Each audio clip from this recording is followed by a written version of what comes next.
My passion, this is what I love to do. But some days, sometimes, I'm just like you, man. I hate this job. Damn, I hate this job. Damn, I hate this job. Damn, I hate my job. Damn, I hate this job. I'm just like you. Damn, I hate this job. Man, I hate this job. Man, I hate my job. From a good dream I awake, sun rays on my face, planning out my day, hoping this ain't the one that I catch a case. I feel so good, I feel so straight. My manager keep calling me saying, hurry up, you late. Hurry up, you late. Off. Y'all, man, I hate this job. Man, I hate this job. Been trying to play it cool, but it's hard to play it off. I've been hanging on to this bullshit, cause my car still ain't paid off. I know I'm on my way up, my boy just got laid off, so y'all, man, I hate this job. Man, I hate this job. These hoes is so ratchet, these niggas is so sneaky. Y'all don't even really pay enough for y'all to only pay bi-weekly. I'm trying to double up my cash, take this job, shove it up your ass. Yo, man, I hate this job. Sometimes I wanna say, walk in and slap my boss. This shit is getting hard. Damn, I hate this job. Gotta make it out of this struggle, bruh. And I don't really mean to take it out on you. You just a customer, but damn, I hate this job. Damn, I hate my job. Damn, I hate this job. Damn, I hate my job. Damn, I hate this job. Damn, I hate this job. Damn, I hate my job. Damn, I hate this job. We're the reason why your stockholders always stay afloat. Yet I'm asking, are they hiring? Like everywhere I go, schedule will say 9, but I think it's fine if I clock in at 9:04. I work 40 hours a week plus overtime just to be bro. So y'all, man, I hate this job. Hate that I applied. So much has transpired since the day that I was high. Told me I could advance, but you were telling me lies. Gotta give your notice before I quit, but you don't say shit right before I'm fired. Damn, man, I hate this job. Sometimes I wanna say, walk in and slap my boss. This shit is getting hard. Damn, I hate this job. Gotta make it out of this struggle, bruh. And I don't really mean to take it out on you. You just a customer, but damn, I hate this job.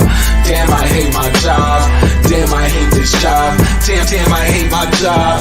Damn, I hate this job. Damn, I hate this job. Damn, I hate my job. Damn, I hate this job. You and your procedures, you and your protocol, you and your policies, none of that shit don't apply to me. You and your quotas, you and your standards, you and your 2 sick days a year. Y'all niggas bananas. Wonder why the postman's posted with hammers, going postal with Popo on camera. His wage got him enraged, stressed out, it's hard to maintain. He flips the middle, grabs his. He said, if you don't get the picture, I quit, you ain't shoot. Mother, man, I hate this job. Sometimes I wanna say, walk in and slap my boss. This shit is getting hard. Damn, I hate this job. Gotta make it out of this struggle, bruh. And I don't really mean to take it out on you. You just a customer, but damn, I hate this job. Damn, I hate my job. Damn, I hate this job. Damn, I hate my job. Damn, I hate this job. Damn, I hate this job. Damn, I hate my job. Damn, I hate this job. Look, man, I hate this job. I put my pants on one leg at a time, just like you. I'm out here trying to take care of my family. Damn, I hate this job. It's not always glamorous, for real, but I do what I gotta do for me and mine, you know? Damn, I hate this job. Damn, I hate my job. Damn, I hate this job. Damn, I hate my job. Damn, I hate this job. Damn, I hate this job. Damn, I hate my job. Damn, I hate this job. Damn, I hate this job. Damn, I hate this job. Damn, I hate my job. Damn, I hate this job. I'm just like you, nigga. Damn, I hate this job. Man, I hate this job. Man, I hate my job.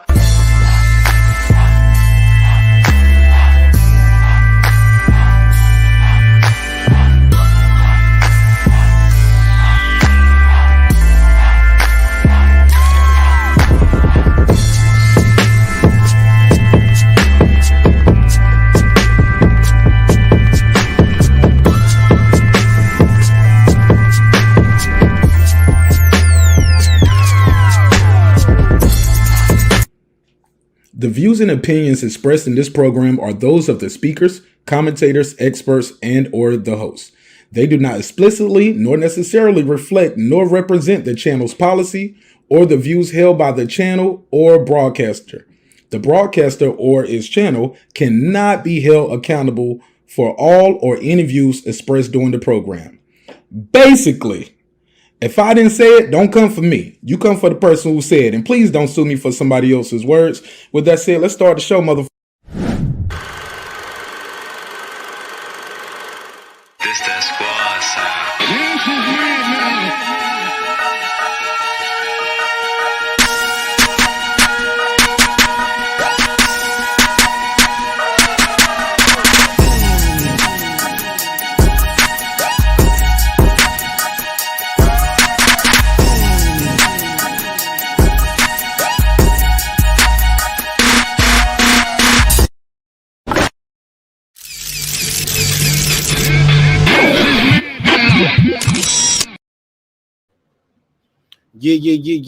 Yeah. What up? Hey, look, we got a couple technical difficulties I'm trying to get through on the other computer. So pardon me for the cam not being up. I'm waiting for the computer to reboot so we can get right into it. How y'all feel out there? How the mic sound over here? Because I'm just talking straight through the other laptop without the mic for now. Give me a second and I have that squared away. But in the meantime, in between time, how y'all feel? What's the damn deal? Let me do a quick roll call. Y'all drop your area code in there. Y'all know how we do. Let me know what side of the earth you are roaming the turf at. Let me know if y'all can hear that music in the background too, if it's too loud, too low, while we getting this other laptop situated. Where do I start? Man, had a crazy weekend. All right, so cool. So we're gonna rock like this until I get the other laptop set up. I just don't want to start off too late. I ain't want to keep y'all waiting any longer while I'm trying to get this camera situated. Look, man, we got a lot of topics on the docket to get into. I'll put the graphic up while we're waiting. Here we go. Yeah, that look like we almost ready over here. Almost ready on the one. So while that's booting up, look, man, we got a lot to get into. So y'all drop your area code. Let me know where y'all tuning in from. Is the music too loud? Let me know. If it's too low, let me know. Ashley, if it's too low, that's good. That's about where I'm gonna keep it. What do we want to start at? I ain't gonna go in any order right now. I'll let y'all decide the order. I'll just run through the topic docket. Okay, Kanye and Drake. Matter of fact, let's start from the left to the right. Michael K. Williams, of course, as many of you know, recently we lost a good brother. He passed away. Unfortunately, say drugs were part of the cause. Unfortunately. So we lost that good brother, man. Hell of an actor, hell of a performer.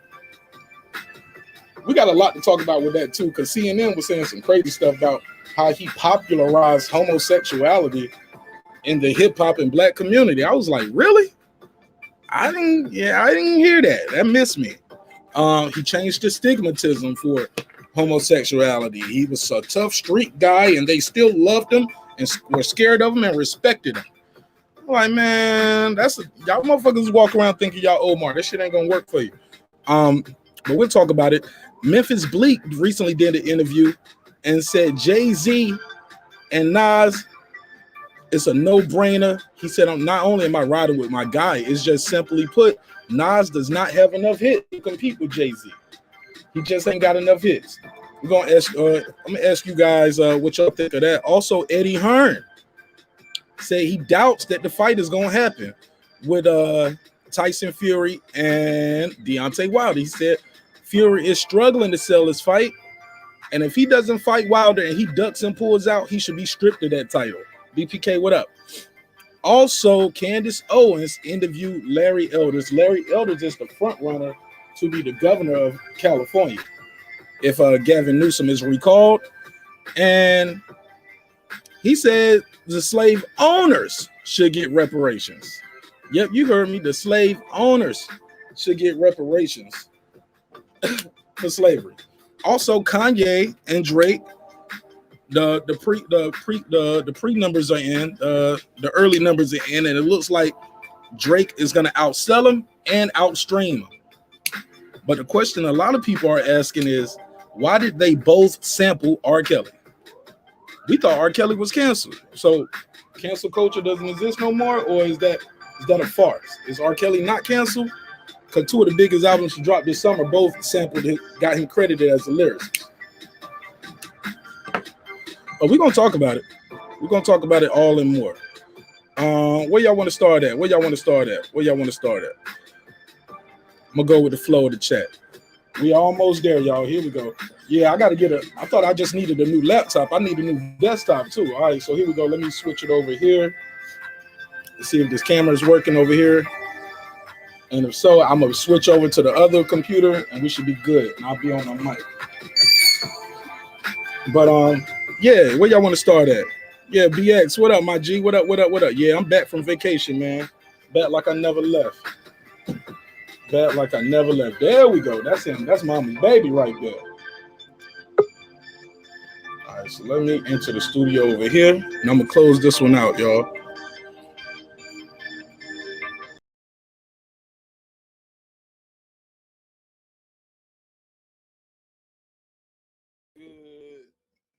Check 1 2 1 2. Yeah. All right, so let me do this. Sorry about this, y'all. It's gonna be a little loud real quick. All right, let me get out. All right, so there we go. And then we don't switched over to the other screen. Let me take that off. All right, so there we go. That's me right there. Let me add myself to the stream. All right, so there we go. That's everything that we got on the topic docket, and any and everything else y'all want to squeeze into those letters. Y'all already know I'm here for it. What's going on with this? For some reason it's not pulling up on the big screen in here, but we'll work with it. I'm almost scared to fuck with it. Like, it's almost like if I touch it, it's almost like the power, like the computer gonna reset. I feel like Sir Senior over here, like my laptop overheating. But I'm for real though. It's almost like it just shut off, like it got too hot or something. A fried egg on this laptop is getting so hot. It's getting so hot. So look, let's get into the topic, man. What y'all want to get into first? ATL since 82 said Marq Nash, salute in the chat. What up? BPK is in here. BX is in here. Derek Lincoln for sure. My guy Major Key is in here. That guy Eclipse is in here. Sir Senior, what up? Ricky Williams, boxing. Ricky, hell of a show. I shared your link too, man. Hope it helps. But I definitely shared the link, my brother. I don't know if you can see that, but I believe you can. Cameron, my West Coast partner right here. What's up, Cam? What's the damn deal? How y'all feel? We're going to get right into it, man. I kind of want to get right into it. Y'all cool with that? Where y'all want to start at, man? What we on first? We on some boxing? Fuck it. I'll pick since y'all don't want to pick. Let's get into the bullshit real quick early. Let's get the bullshit over real quick. Akon recently did an interview, and in the interview, he said, I'm about to say slavery was a choice. He said, Michael K. Williams, when speaking about Michael K. Williams and his death, he made a statement that rich people have it worse than poor people. I want to know what y'all think about that. He said rich people have it worse than poor people. Do y'all agree with Akon? I don't know how he relates that and what he's comparing it to,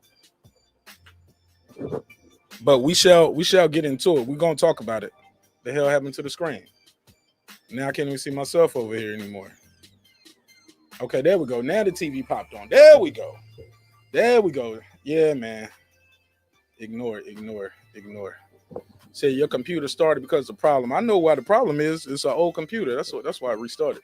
So look, man, how do y'all feel about that? Akon is bugging. Now, he said rich people.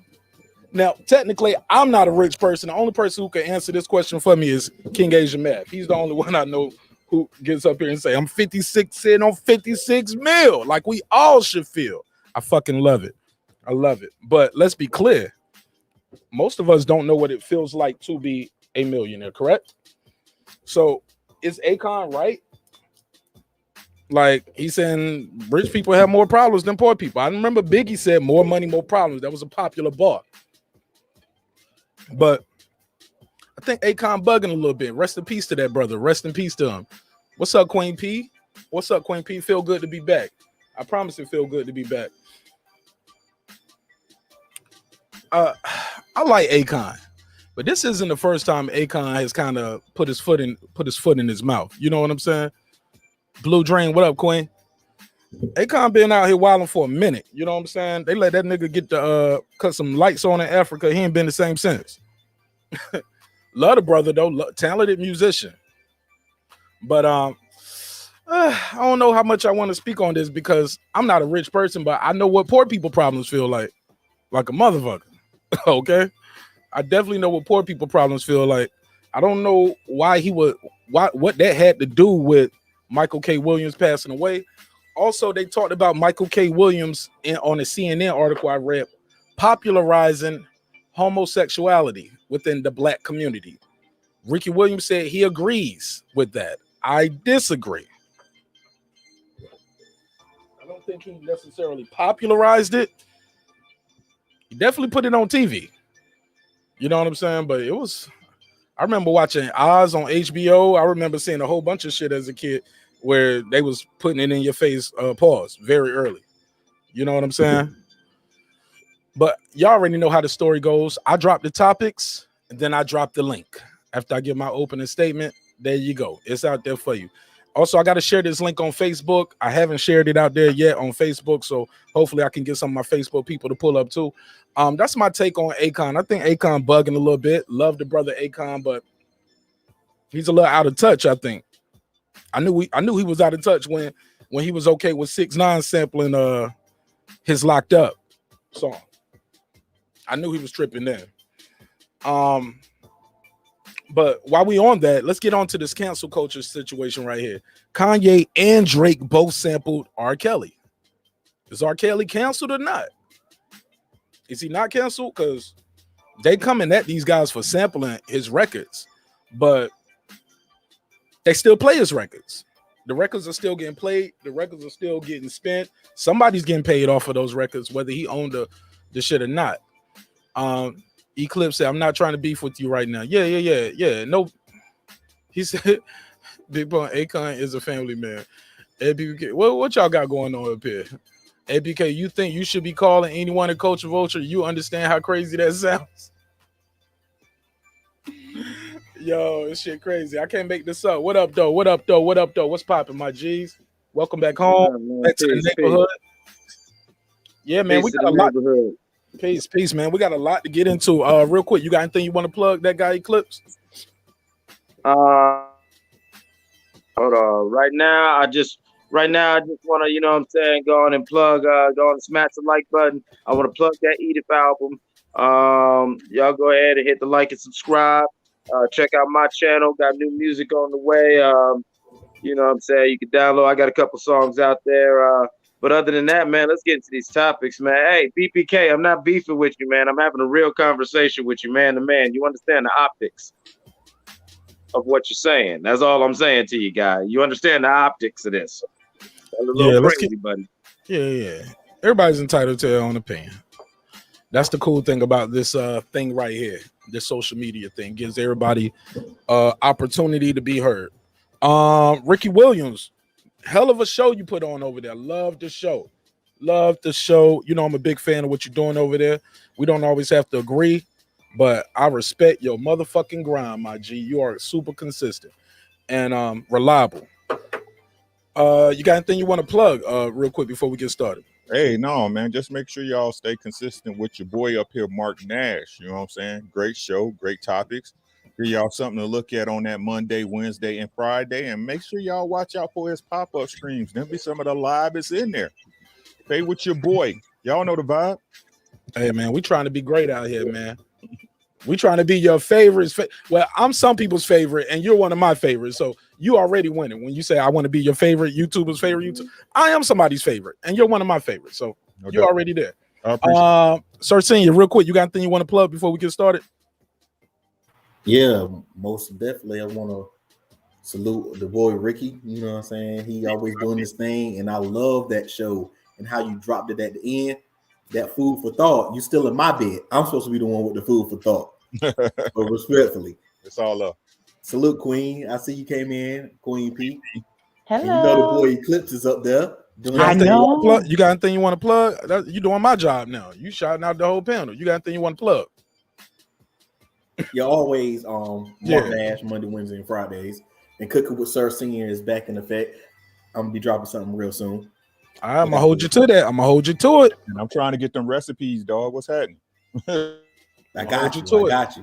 Queen P, you got anything you want to plug real quick before we get started?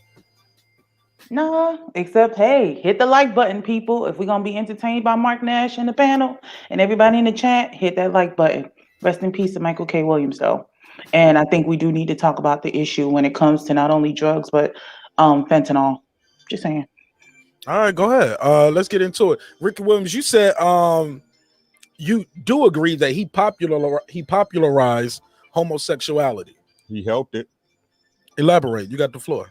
While you do that, I'm gonna get one of my get my security pack ready. Go ahead. No doubt, bro. And I'm not gonna say that he did it well within itself, bro. But y'all understand how TV programming works, right? It's called programming for a reason. TV program, television programming for a reason. All words mean something. I try to tell I speak on that all the time, right? But the thing is this, bro. I'm not gonna say he did it or set out to do it first-handedly, right? First-handed, but of course he's part of the agenda that they slowly ramp it up to you and get you used to it, right? So then when it's big like it's doing now to everybody, especially these Gen Zs, it's like, oh, it's whatever. You know what I'm saying? When y'all really got to understand what they're doing is promoting the destruction of nature, but that's a whole different topic. Man, that's so deep right there, man. Man. Go ahead, Queen P. You said you wanted to say something about fentanyl, or you want to build off what Ricky just said before I pass the mic? Because Mike sounded like he had something he wanted to say. Oh, no, I was just saying it's important. It's sad that, I mean, we know that when it comes to fentanyl being an issue and drugs, like it's not like drugs are not the way that they used to be back in the day in its purest form. People mix different things into it. So it's important that people are aware. And unfortunately, many of our greats are being taken by this drug. If not only Michael K. Williams, but you got DMX and so many other people. So, I know Lunel and Jocelyn got into it because, Lunel was expressing remorse about Michael K. Williams and for people to be careful when they use that drug. And, Jocelyn had to go in about her weight. Who's Jocelyn? Jocelyn Hernandez. You know who she is. People. I didn't know which one. I just had to look, just for the record. Everybody don't watch that bullshit. I don't. I gotta watch. You don't watch it, but you know everybody name just like me.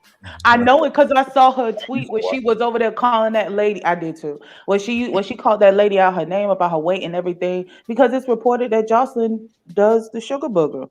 Okay, it's been known that she does it. She in love with the cocoa?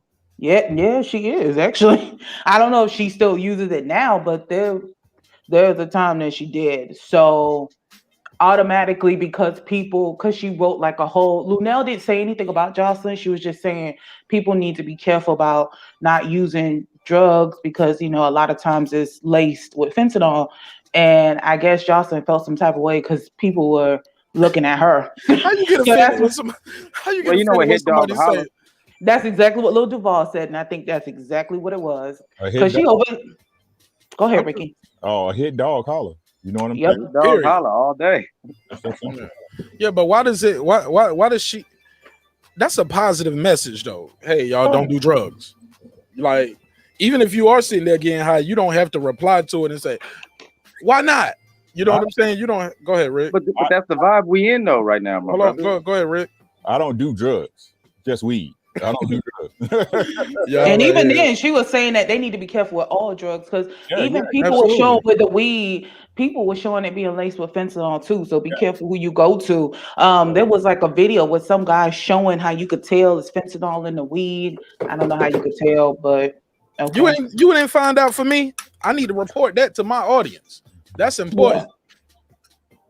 They putting fentanyl in the weed. I'm about to say that's more important than all the topics I got on the docket today. He said, wait, hold on. Fuck this.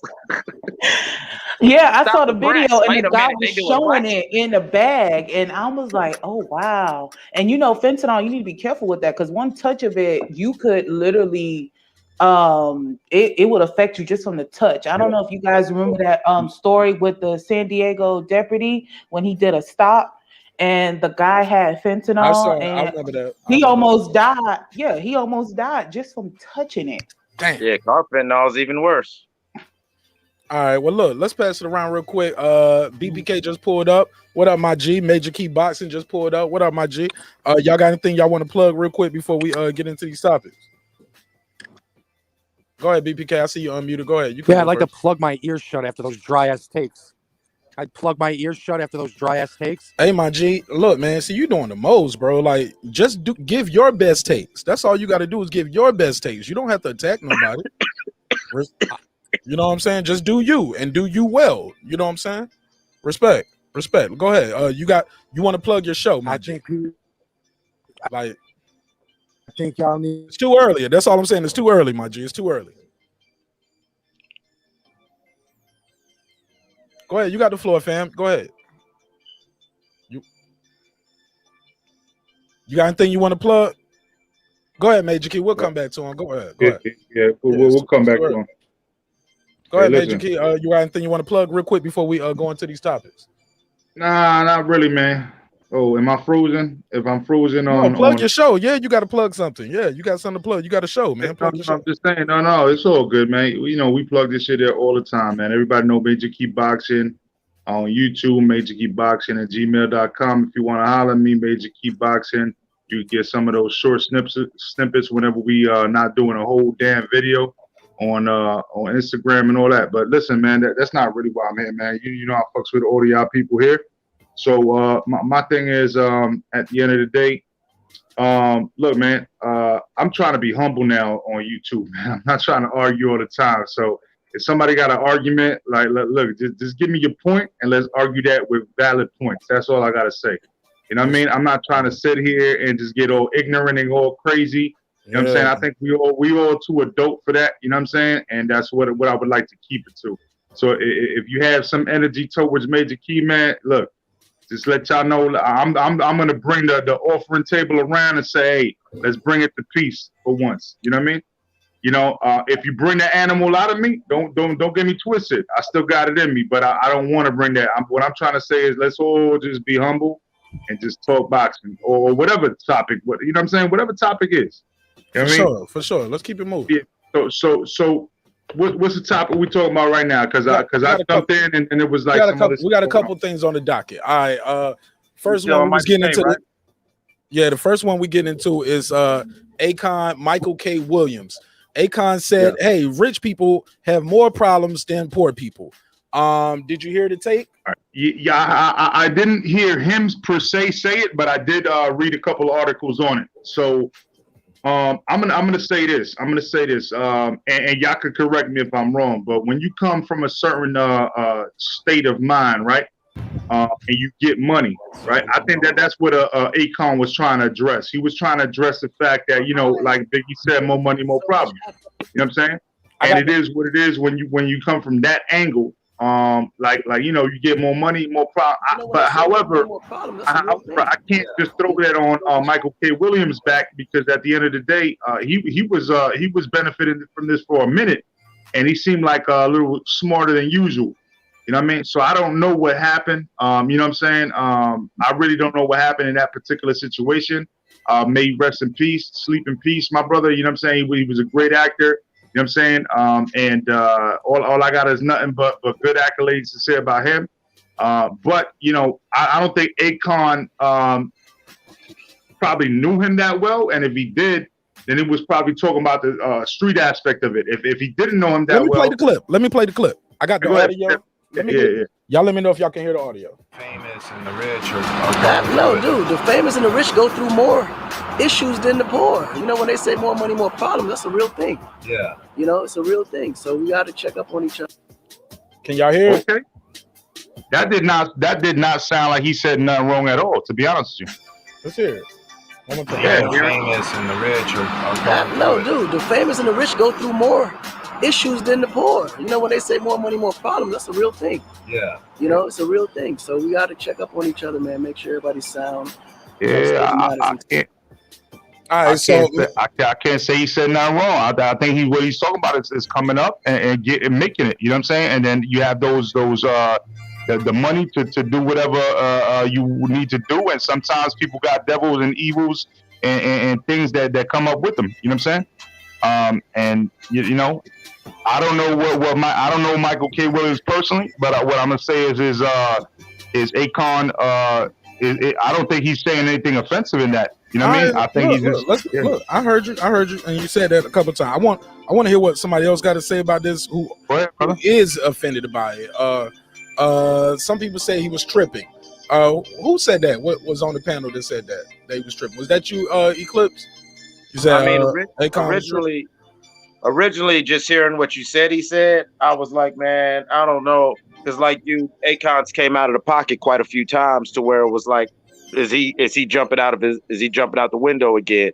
But hearing the tape, it sounds like just a general statement that he made about, rich people and people who have access to money and things.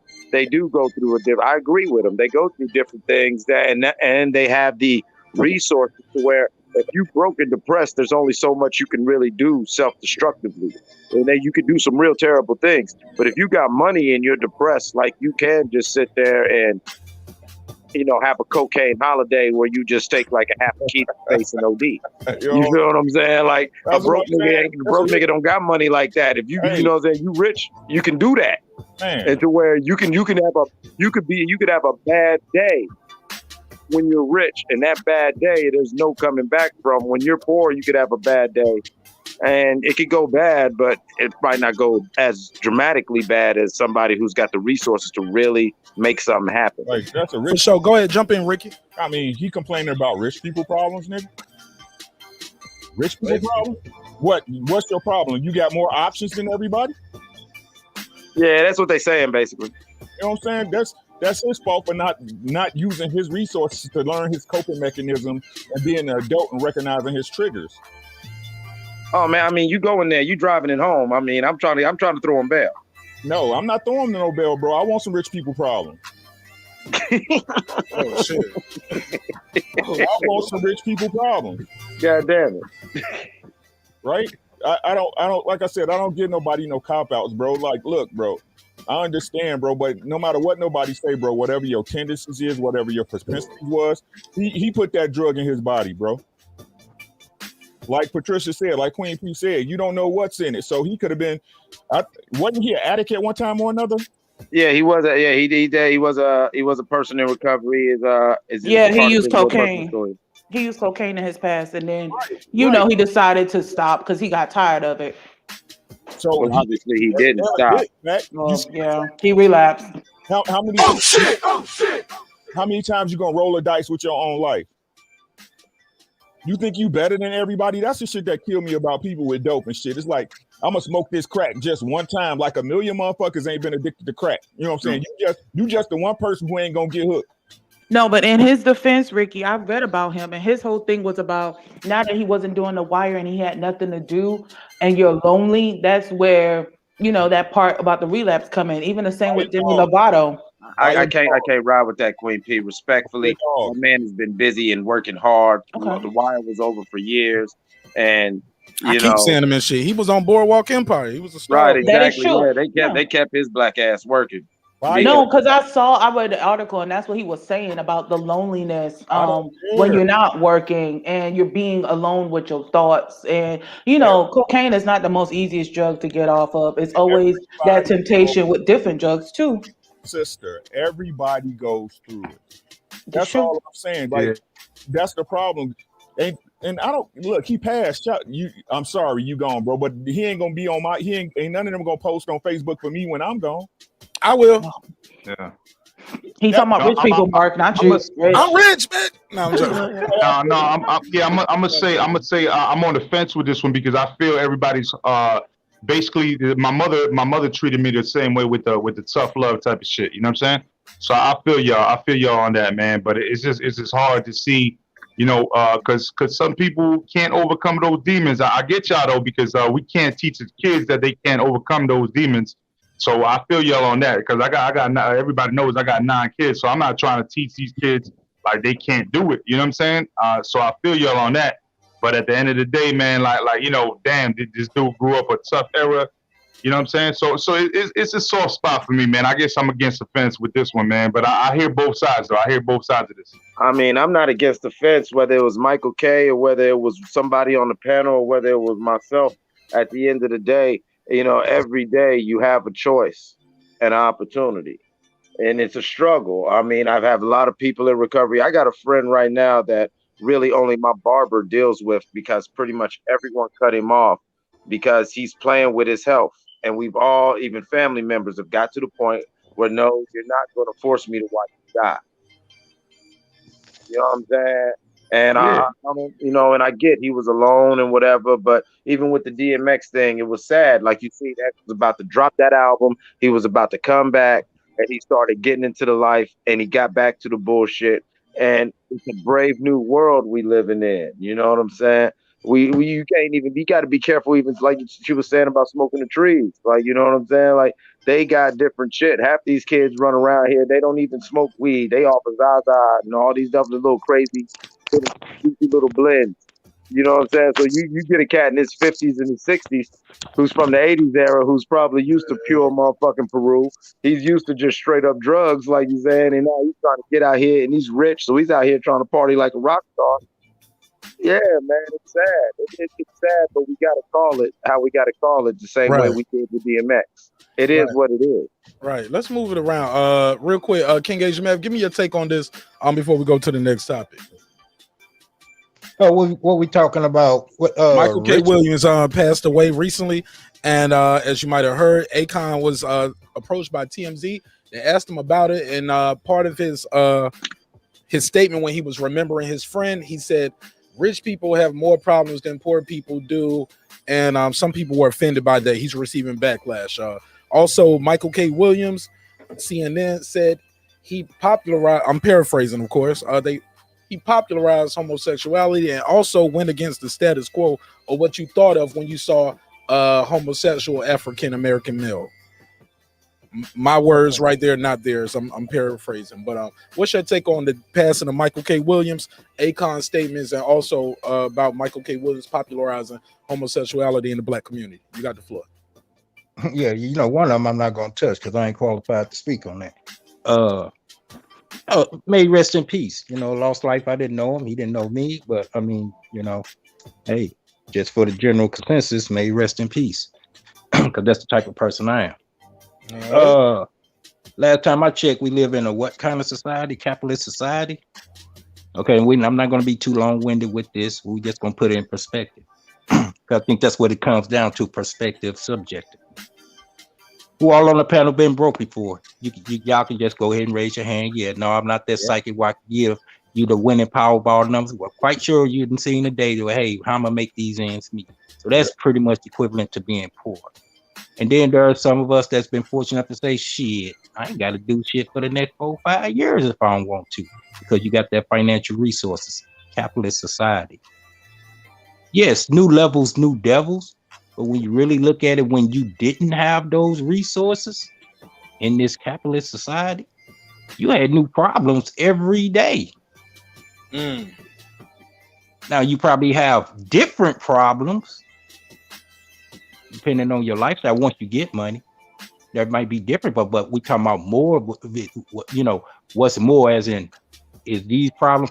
You ain't worrying about gas bill, electric bill, rent, car note, woo-wop and all that. You ain't learning about that because you got the financial resource. You're rich. You say rich people, you know, the rich have more problems versus the poor. Now I beg to differ. I agree. I don't agree with Akon's statement. Like, don't get me wrong. I know, like King Asia Man said, new levels, new devils. Yes, I get it. More money, more problems. But Queen, I want to interrupt. It's not more, it's different problems. Okay. Okay, yeah, you're right. It's different problems. Thank you for correcting me. But like I wrote in the chat, I was like, I don't know about rich people having more problems than those who are poor. I would say, if anything, maybe the problem is the maintenance of money for the rich. And I say that because I remember Cardi B saying, like, you know, now that she has this money, it's now she has to keep staying at the top.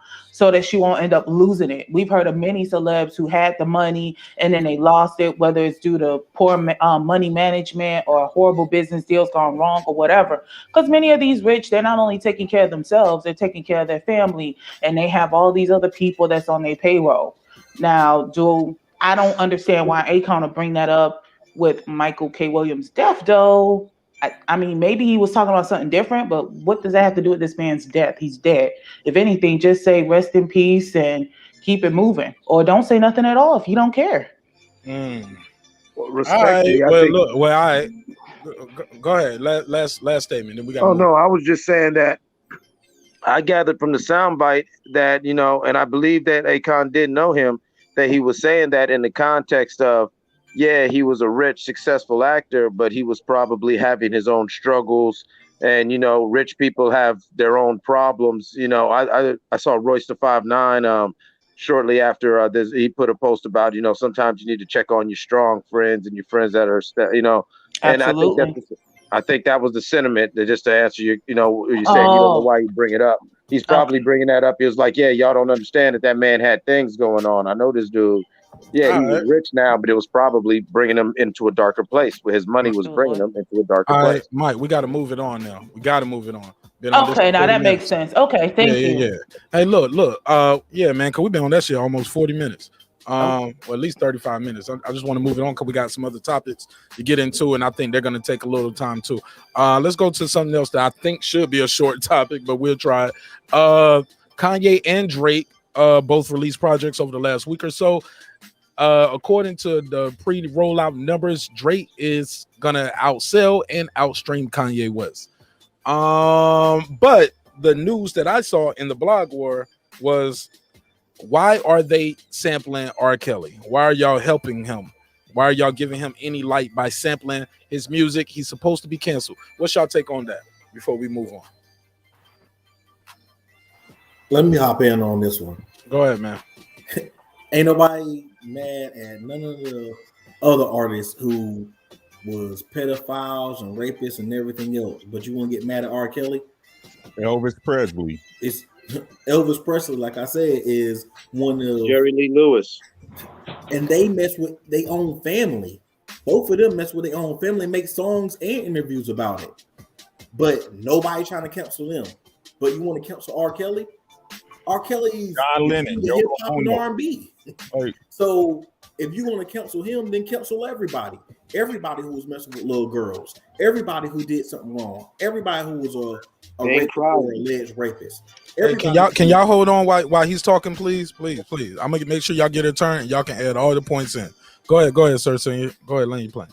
So your thing. So your this is if he's canceled, canceled everybody is what you're saying. Yeah, cancel everybody. And they're sampling his music. They ain't sampled the sex tape. All right. Now we're doing too much. Go ahead, Ricky. You got the floor, man. Go ahead. Then we'll go to the other brother who was trying to get in earlier. And shout out to Godbody Sean. Godbody Sean, I appreciate you. He sent a $5 donation. Thank you so much. Y'all make sure y'all follow Sean. Sean does a lot of different things other than just talk about boxing. I think he has a dope channel, and I think he's gonna go real far because he has his own style. So I really wish him nothing but the best. Thank you so much, and thank you for being consistent with dropping your content, bro. You super consistent. Stay active. I appreciate that. Go ahead, Ricky. Man, it's music, bro. Right? The music don't change. The thing is, in this world we live in, everybody associate a person with a job. You are not your job. I say it again for all of y'all. You are not your job. He was a singer. Did his songs rape people? I didn't hear you. Did his song what? Yeah, he was a singer. Did his song molest or rape anybody? No. Not that I know of. Right? It might have been on the soundtrack though. But you're not your job. You are turn that down. But you're not your job, man. That's what people like. I don't get what people don't get about that, bro. That's just what you do to make ends meet. That's all it is. That's not the music. Like, I'm not gonna disregard his music because he was what he was. His music's still hot. And if you saying it's not, you a lie. Okay. You a lie. And like I said, if you can be influenced to not like something as simple as music, you know, something that everybody listens to because of the way other people portray that person to you, or because of cancel culture, something's wrong with you. All right. Go ahead. Who else was trying to get in on this topic before we go to the next? I mean, the irony and the hypocrisy of all the ones that's in out. I gotta agree with the King Sir Senior and the King Guy Ricky. Here go the bombshell right here. And they say, "Oh, cancel R. Kelly, cancel R. Kelly, cancel his music." You know whose album just got approved to be coming out? Oh, Aaliyah. Now, who was the most influential person of her music? R. Kelly. Now, who's going to cancel her music when it finally comes out? What you mean? What you mean exactly? Oh my goodness. He wrote a lot and produced a lot of stuff for Aaliyah. She's about they put her stuff on Froze. It's about that's what you. Well, I thought it was. I thought her parents didn't release it. I thought it was her family and the people who was in charge of her estate. I'm not trying to let it go down that rabbit hole, but still, that is his content. That's his influence. That's R. Kelly. That's R. Kelly fingerprint, toe print, everything on her music. Who's going to cancel that? They people rushing for it to come out. Like, we should have been getting that stuff. Okay. Not just what Timberland did. We talking R. Kelly, the R. Kelly stuff as well. Right. I just gotta agree with them. Hey, the music is the music, and his lifestyle was his lifestyle. I feel there is a separation of the two. Let's pass it around. Let everybody get a bite off this plate real quick. Go ahead, Mike. That guy Clips, go and eat your food, man. Finish your breakfast. I mean, yeah, and you know, I'm actually in solidarity with the panel right now, and I want to just say to the people who say that his music and fueled and funded his sick behavior, well, we could say keep that energy for everybody and I'm with you, but you're not. And so R. Kelly, whether Bill Cosby, it's funny how it's so important that certain of these people get taken and erased out of history, while you give a pass to people who have made more egregious sins. And I'm not saying one's better than the other, but it's hard for me to really get offended when, you know, let's not act like if you're not of a certain age group. Robert Kelly, whether it was Robert Kelly by himself or Robert Kelly with public announcement, whether it was him doing gospel or whatever, he didn't have songs that really summed up summers and years and moments of your life that you're going to just forget that. You just want us to snap our fingers and forget that song that you dance to at song. Come on, get out there. All right, Rick, I think you was trying to get one more thing in off this. Oh, I was just gonna say I ain't heard Donda yet, but Drake CLB is underwhelming, bro. I was not impressed by the project. Why is that? It's the same old Drake.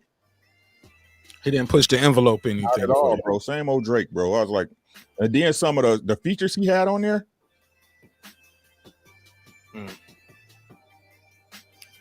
Just my take on it.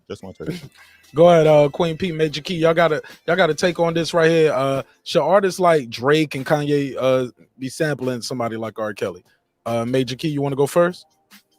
I mean, I can, yeah. I mean, you know, it is what it is, man. Like, at the end of the day, look, R. Kelly did what he did, but the music for itself stands for itself as a separate entity from what the man did. You know what I'm saying? Because people sample Michael Jackson all the time. You know, it is what it is, man. Like, you know, what are we gonna like banish every person that ever sampled Michael Jackson or like, you know, it is what it is, man. Like we're at a point in time where we don't have that much creativity. So if we get a little bit of creativity, good Lord, let's just appreciate it. You know what I'm saying? It doesn't mean that, you know, that we over here highlighting what R. Kelly did in a little ranch and wherever the fuck he was at. You know what I'm saying? And that's the way I feel about it, man, because I grew up listening to R. Kelly, you know what I'm saying? As a matter of fact, if y'all don't know about what started Memorial Day weekend in Miami for years to come, it was the Fiesta Day weekend with Jay-Z and R. Kelly when they did both Best of Both Worlds. That's exactly what started Memorial Day weekend in Miami. Trust me when I tell you, I was down there. You know what I mean? So yeah, it is what it is, man. Like you could take something and make something more out of it.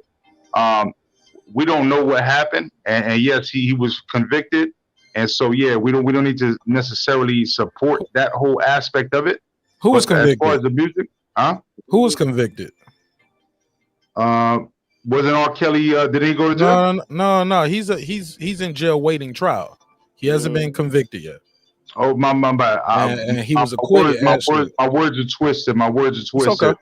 So yeah, not convicted. But what's the other charged? word? He's been charged. Yeah, because you see me, I've always gotten off.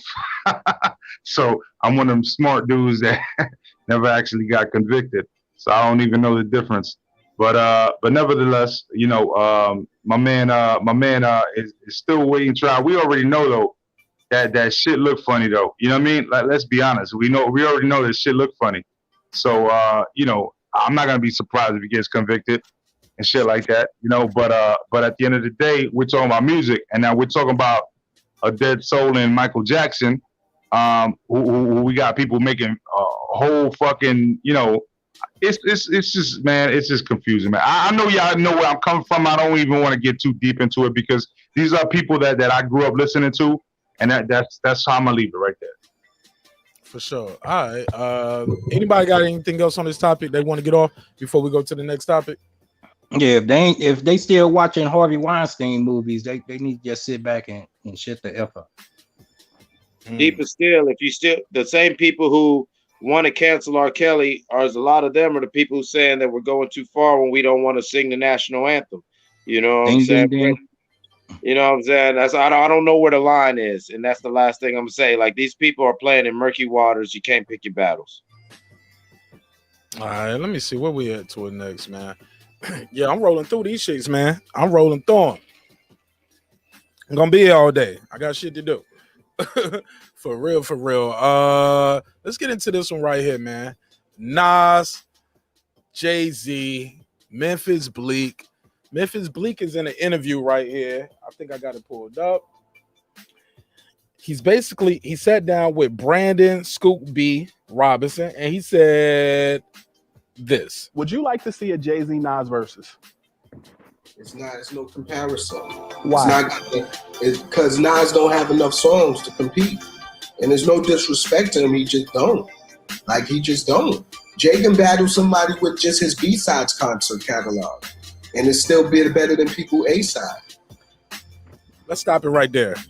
Now, this is Memphis Bleek, for those who don't know. He is saying Jay-Z can battle. He says some people. You don't say Nas right there. He says Jay-Z can beat a lot of people with his B-sides. Let's pause it right there for copyright purposes, of course. Let me go to Ricky first. Do you agree with that by Memphis Bleek? Your mic muted if you're talking. Yes. Go ahead. Yes. I feel while Nas is an accomplished artist, you know, the founder of, I ain't gonna even say modern hip hop no more, but let's say the golden age of hip hop, right? The 90s through 2000s, right?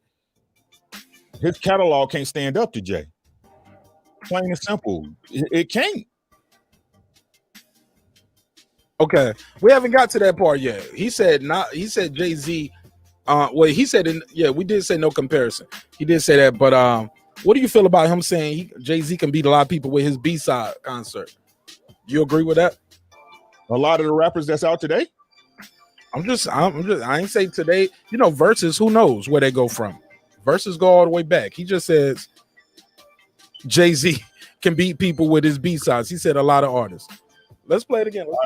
I don't disagree. I mean, Jay got hits, bro. Jay got a catalog. All right, let's play this. Would you like to see a Jay-Z Nas versus? It's no comparison. Why? Because Nas don't have enough songs to compete. And there's no disrespect to him, he just don't. Like, he just don't. Jay can battle somebody with just his B-sides concert catalog. And it's still better than people A-side. Who is Jay's equal then if you were to do a versus? Yeah, who is Jay equal to? Like I said, it would have to be somebody like Big. That was his only competition that I can't even do that versus. Big ain't got enough, bro. Like, to me, that he even felt. Jay-Z's the GOAT to me, hip hop, right? Let me run the rest of this clip real quick. I got about 30 more seconds. Was competition. You know what I'm saying? Like that he knew when they went and did not that president. Like Jay knew. Like I had to go in this studio with Brooklyn, and I'm not going on my podcast. He got Jay and Big to do Brooklyn's Finest. There we go. Yeah, but that's pretty much it right there. Cause the other shit they talk about Brooklyn's Finest. My bad, Rick. But go ahead. You know, you said not even Biggie. Oh, he don't have enough heat. He don't have enough songs, man. Wow. So look, run it back. Oh shit! Man, nah, don't put that old shit drop. That's what facts, bro. So you don't have to be a Jay fan to get to see that. Hold on, right? So I'm just all you need is 20.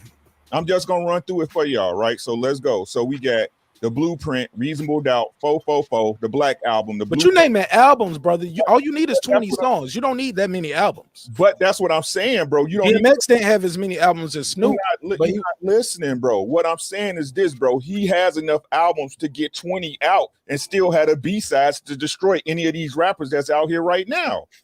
That's the truth. He got too much work. No, matter of fact, let me add on, Rick, real quick. Jay-Z in the 20-song format that you're saying, Mark, Jay-Z could dust 70% of the artists out right now with the songs he ghost wrote. He got too much work, God. I'm sorry. He just do. For real, just his ghost Can I writing. articulate this, man? Can I articulate this, bro? Go ahead.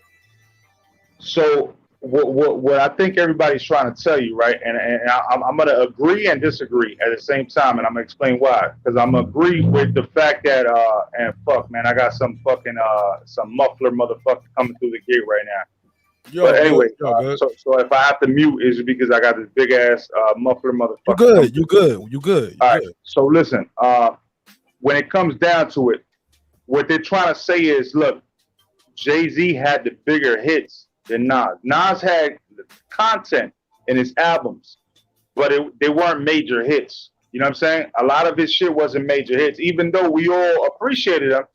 It wasn't major, like Phone Tap. You know what I'm saying? So like for like the Firm album, for example, that shit had a bunch of dope ass songs, but it wasn't shit that you would put down as classics. You know what I mean? As far as individual songs. Now, however, where I disagree with is that when anybody says that nobody could compare, I apologize, but Busta Rhymes and LL Cool J can definitely compare. You know what I'm saying? As a matter of fact, they defeat Jay-Z on that level because they had more songs and tracks, and they had underground shit and overground shit. You know what I'm saying? They had all type of hits. So when it comes to Jay-Z, I know we're not talking about Busta Rhymes and LL, but I have to bring it up if you're going to say that nobody compares to him. No, Nas, when it comes to the songs, I get what y'all saying when it comes to the hits. But when it comes to overall songs and bangers over the years, yeah, you got competition still. You know what I mean? All right, let's pass it around. Go ahead, Eclipse. If you're talking, your mic is muted. Go ahead. There you go. I already said it. Like I'm just saying. Like I want somebody to really come and hail this smoke I'm sending up right now. I think Jay in the 20-song format, he could slaughter 70% of the artists you could probably name with his writing credit alone. People forget all the songs that Sean Carter ghost wrote, that were songs that were just so iconic to that era or to that summer. Whether you liked it or not, you know that song was a hit, and Billboard and the Grammys all account for it. Nas got some of those too, though. I'm not saying he doesn't. But then also, I think it was Derek Lincoln or somebody. I think only one person in the chat I saw said the obvious. What you expect Memphis to say?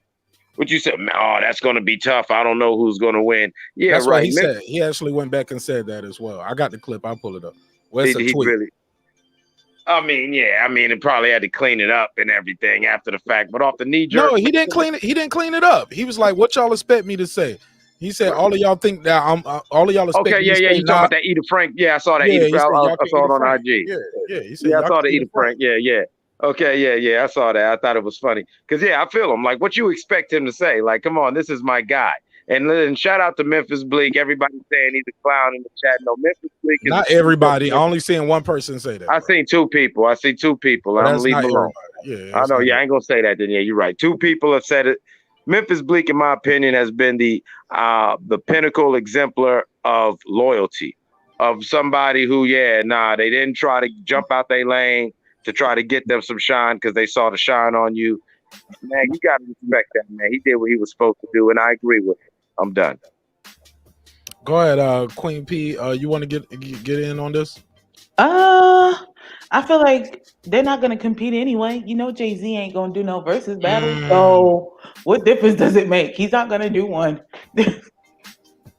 No matter who we bring up, he's not going to do one at all. He'll do a joint tour before he do a versus battle, huh? Pretty much, because it's all about money. At least for him. It'll be a one-on-one. They'll get paid for that night. I'm sure they'll do it at the Garden in the big room, or do it at the fucking Giant Stadium or Met Stadium. But do people get paid when they do the versus battle? I thought he would get paid. I'm sure, because they're gonna sell tickets. Like they selling tickets now. Let's be honest. Yo, let's be honest.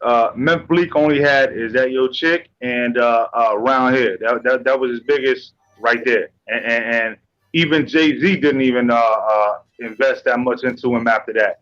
You know, Beanie Siegel was known as a better rapper than Memphis Bleek. You know what I'm saying?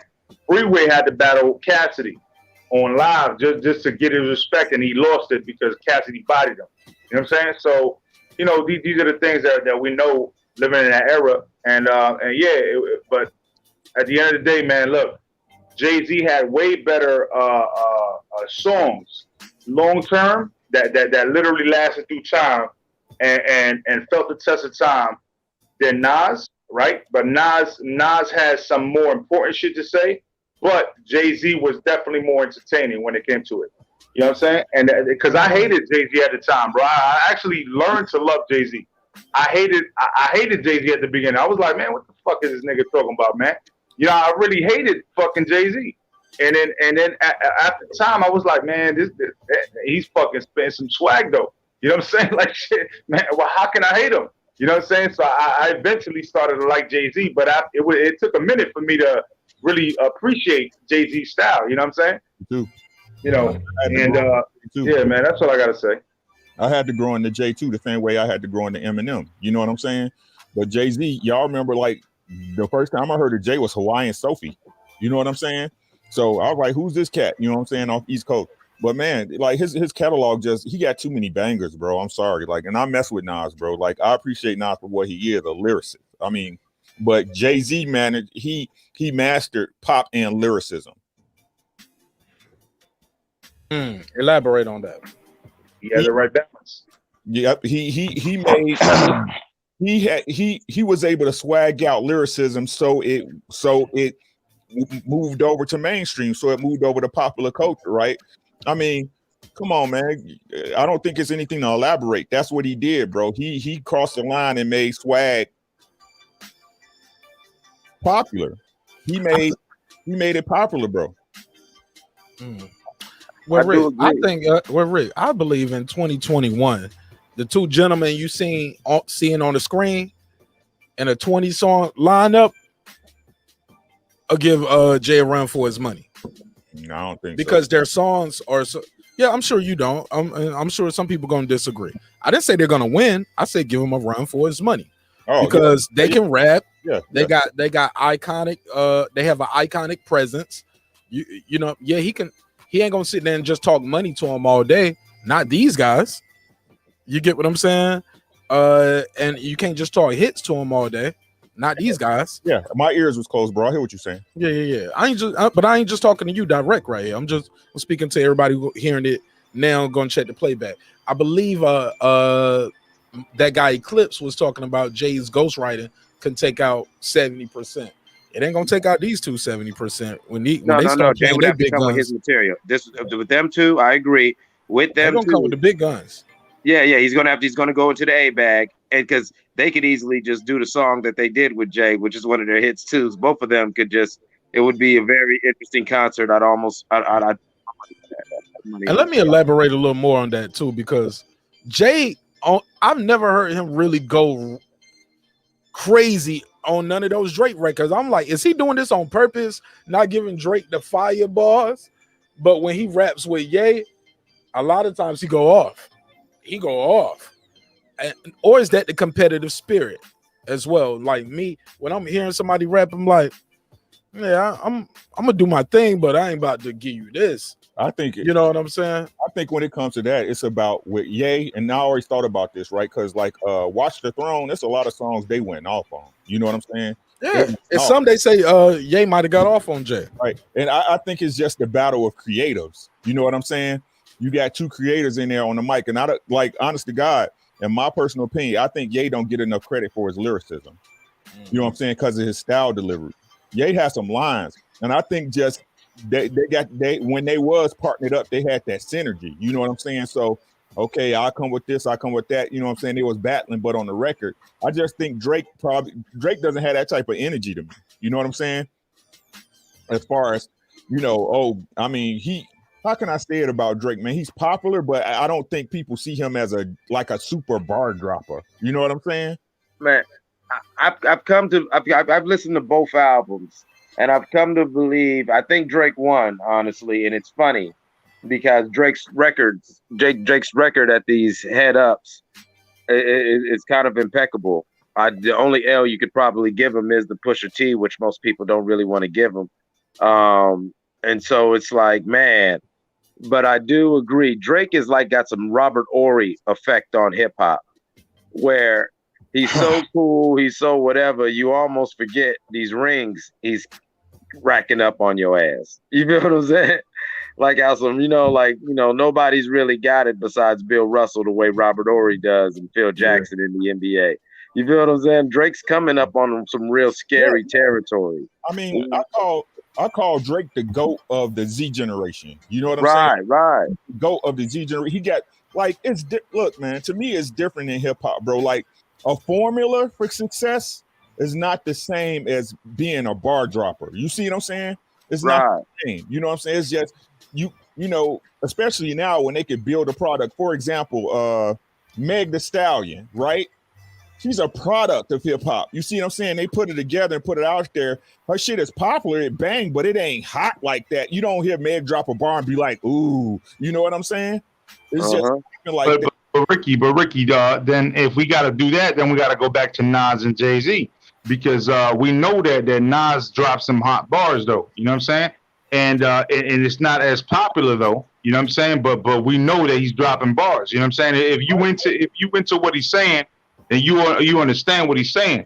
You know what I mean? Like it is what it is. Just period. Yeah. And that's but go ahead, yeah. bro. I apologize. No, yeah. I'm just trying to say like for example, like with the other subject, you know what I'm saying? Like Drake, I feel like Drake has a kind of produced better music than Kanye. You know what I'm saying? Kanye though is very close, but Drake was let's not not forget that at one point it was like Rick Ross and Drake just number one and two back and forth like pound for pound for years, and Lil Wayne maybe mixed it up a little bit. You know what I'm saying? Depending if it was at the beginning or towards the middle, But at the end it was pretty much Lil Wayne and Rick Ross. You know what I'm saying? And then I just got to give him credit where credit's due, and I feel you on everything else. But if we're gonna say bars that we appreciate, then Nas has some bars too. But Jay-Z was more into the entertainment. Well, I don't think Jay was more entertainment. Let me get in real quick. Go ahead, go kick it in there. So first off, we're gonna go back to Jay. Jay, even on his garbage albums, he still got 1 or 2 bangers, at least. So if you just count his 1 or 2 bangers, that's your 20 hits. That's 1 or 2 bangers, at least. That's on his garbage albums. So on every album, his just 1 or 2 bangers, that's over 20 songs right there. So the fact of him killing pretty much everybody else, it goes without saying. Now, I would say the thing of Drake versus Kanye, if you think about it, Lil Wayne was running for a while. Kanye was right there. When Drake was running it, Kanye was right there. Jay-Z was running it. Kanye was right there. Since Kanye came in the game, if he made weird music, if he made good music, matter of fact, he had a label for a short amount of time called Good Music. He was there. He was there making beats, and he was throwing some tracks down with his verses. Now, obviously, he get help with the pen, but so does Drake. So that balances out. If you're going to sit here and say that real thoughtful songs outside of you smashing some girl when you drunk or some girl breaking your heart and you trying to get her back, you don't go to Drake and say, okay, well, I want to really hear something. You can get all of that and more from Kanye. So if you're going to sit here and put Kanye versus Drake, who did Drake beat? Kanye beat 50 Cent. I feel you, sir. So no, I feel where you're going with that, but it's they like said, matter of fact, 50 was never supposed to put out another album if he was a man of his word, because Kanye blew him out the water. Kanye beat Lil Wayne at the time. Now Lil Wayne sales came back. Lil Wayne made some more raps and all that other kind of stuff. But very simply, where Kanye's bars of him just talking about how you're not going to kill me like you do everybody else stood neck to neck with Lil Wayne bars on that same song. Like, nobody goes back really and say, okay, well, let me hear the Drake verse on these songs where it's like a Millie or Deuces or anything like that, where you got all the popular artists on the song. Nobody run back to get Drake verse, but people ran back to get that Kanye verse. So can I just jump in for 1 second? For 1 second, I really don't want to disrupt nobody else's rhythm, I think we live in different times when it comes to that, because when it came to Birdman Jr., right, and when it came to certain things like you said, Lollipop, that was like towards the end of Lil Wayne's career. To be honest with you, man, like I know he came out with other shit behind that, but I don't think you realize what Lil Wayne's mixtapes years were like. What Drake's run was like literally Nicki Minaj could be up there right now as one of the best rappers during that reign. It like nobody thought that new money was gonna die, period, because that shit was so lit. I'm just telling you, and I'm an old school dude that was like looking at it like all sideways, like, damn, this is not even the hip hop that I grew up with, but I couldn't hate on it because it was dope. Man, all I'm saying is it's real simple. Okay, it's fair to say Kanye versus Drake, even though Kanye is Drake's father in a lot of ways stylistically. I've always said Kanye was the first cool backpack rapper solo artist that we accept. Your audio, bro. But when did I go out? Kanye was something backpack rapper. Kanye was the first solo artist that was like a backpack rapper that got mainstream and underground, you know, the overall consensus from the hip hop community. What makes him a backpack rapper? Because he wore a backpack? Well, just as you know, no, I'm from Chicago, but I'm not street, and the way he dressed extra nerdy in his beginning, you know, went off in the backpack, and you know, and then his flair for fashion, making he dressed nerdy on one album, bro. He did that shit on one album. Yeah, and that's how that was just because he didn't have no money. As soon as he got the money, he changed. Exactly, but it made it cool because of his how success. Is he the backpack rapper? Like, he just got in the door, and even on his first album, he was talking about money and stunting and flossing. Exactly, but he was still. So what do you consider a backpack rapper? Let me be clear. Other than wearing a backpack. Well, me, I always considered a backpack rapper was the cat who, no, he ain't on no street stuff. He ain't on no whatever, but he is on some music, some hip hop. And yeah, he's basically that nerd dude in the hood who No, everybody fucks with him though, because when it came to the music, no, he does spit some dope flows. His flows might be a little bit over people's head, and some people can't get it because now we more like grounded into the streets. Okay. But he don't rap like that. He don't rap like that, and I always thought that was cool personally. I always thought that was like part of the mic line leading all the way back to the Will Smiths, who always say, I always thought that was cool. Because if you grew up a certain way, why should you have to be ashamed of that or have to portray yourself like you came from a struggle that because everyone else came from a struggle? I got you. Look, this is what I'm saying, man. I ain't never really looked at Kanye like no backpack rapper. Yeah, he used samples a lot, but yeah, man, boom bap flow.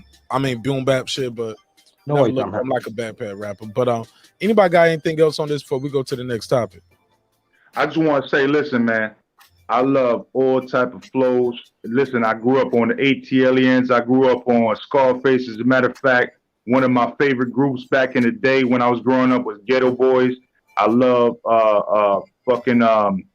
what's their names, man, over there, Daz and Corrupt. You know what I'm saying? Like I don't even know if people remember Crucial Conflict. Back in the day, there was the first group out of the Midwest talking about, hey, in the middle of the bar, smoking on, hey. You know what I'm saying? So yeah, I mean, I'm literally a hip hopper for real, man. So I no matter how we debate this here, I salute all hip hop and motherfuckers heads from all across the United States, man. Well, back on topic. Yeah, you got anything on this one, man, before we go that on? Was topic. Why you say that like that, man? Come on, that was on topic. I was showing some salutes, man. Fam, it wasn't even just directed to you. This went down the whole road. The question was about what Bleek said about Nas versus Jay-Z. That it went to Kanye, to Drake, and all that. That's why I say back on topic.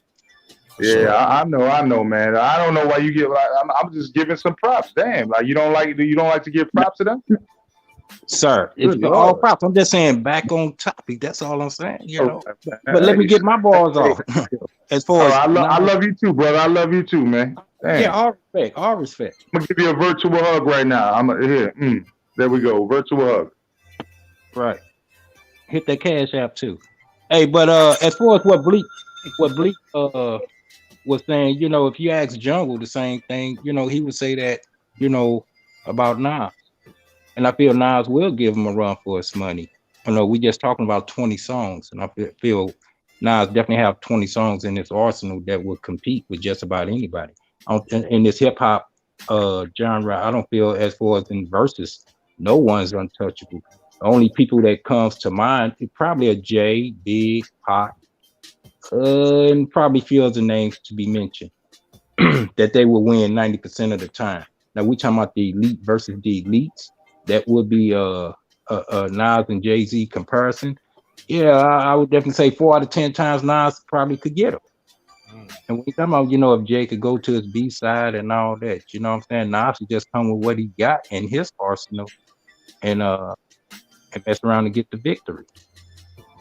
And definitely somebody like Big or Pac, you know, hey, it's like, hey, on any given day they could get him.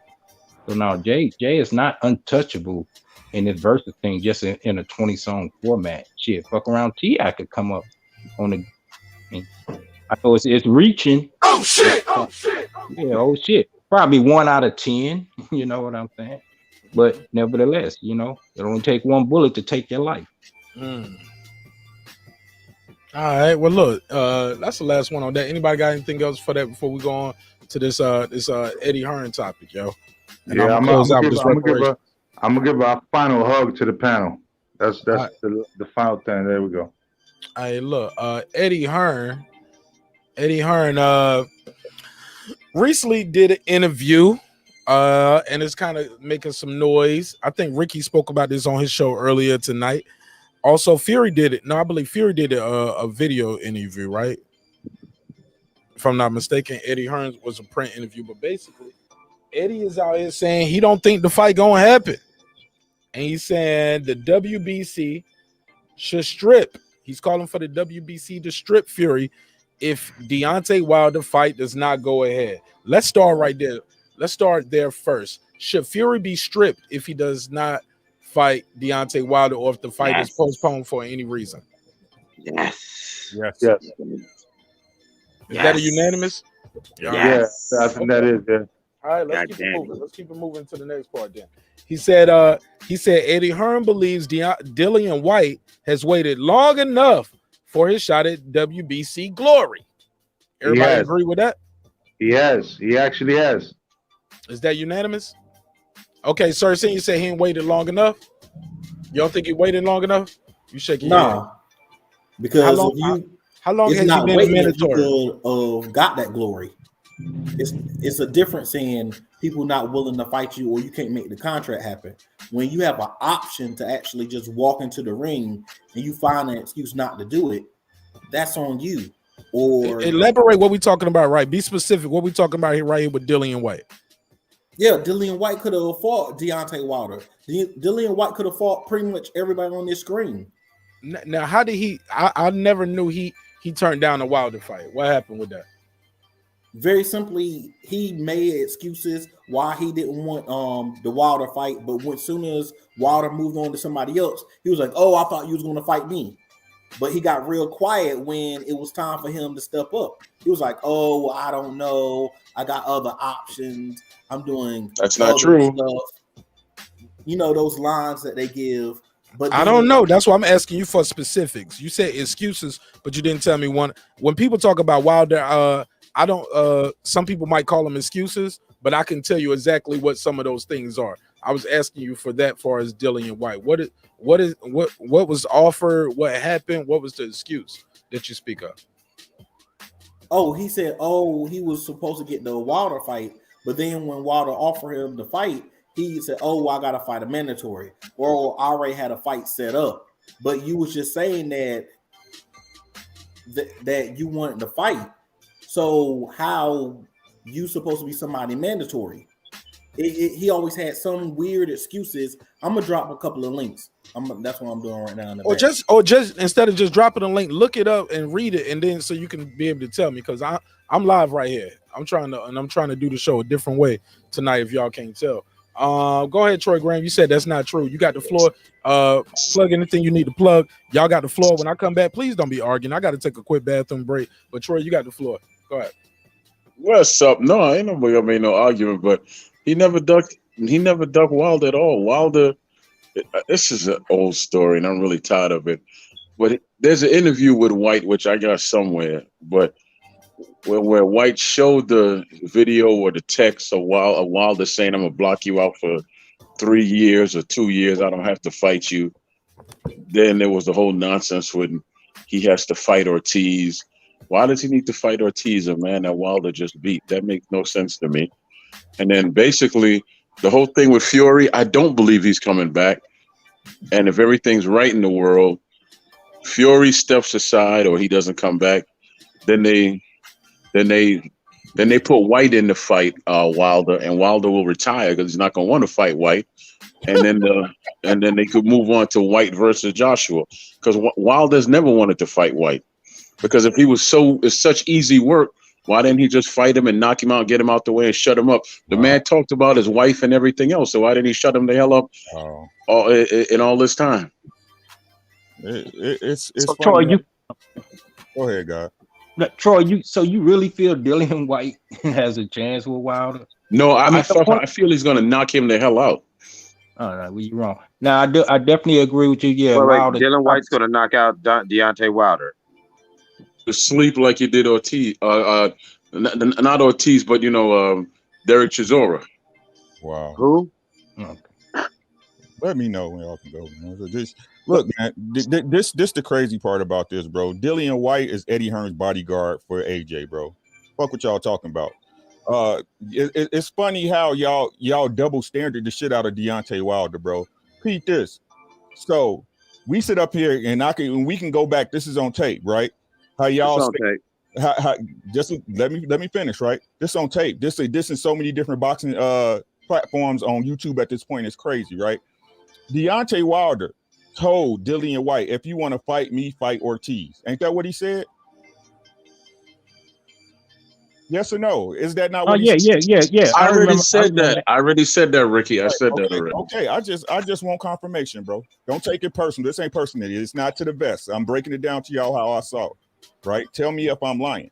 Right? No, you're right. He said he got to fight, or he was like, "You want to fight me? Fight Ortiz." Right. And this is what he I'm was saying. scared to fight Ortiz. Let me land this plan for you, sir. I got you, dog. Right? So, and I've been on panels with Major Key Boxing with other people who were saying Deontay Wilder's too honorable for his own good, right? So if this man is honorable and he telling you, "Hey, God, you want a shot at me? Fight Ortiz." Why wouldn't he give it to him? Right? Okay, so basically, old news again. We backtracking because it's 2021. We go backwards. Backtrack, bro. Okay, let me fit. Okay, okay, go ahead and finish. I thought you were finished. No, this is what happened, right? So you can't take the truth and then turn it to a lie to a man who you already said that this is one of his flaws. You see what I'm saying? So if this man is honorable and honoring his contracts and honoring what he say to another fighter, if Dillian White would have fought or Ortiz, he would have had a shot already.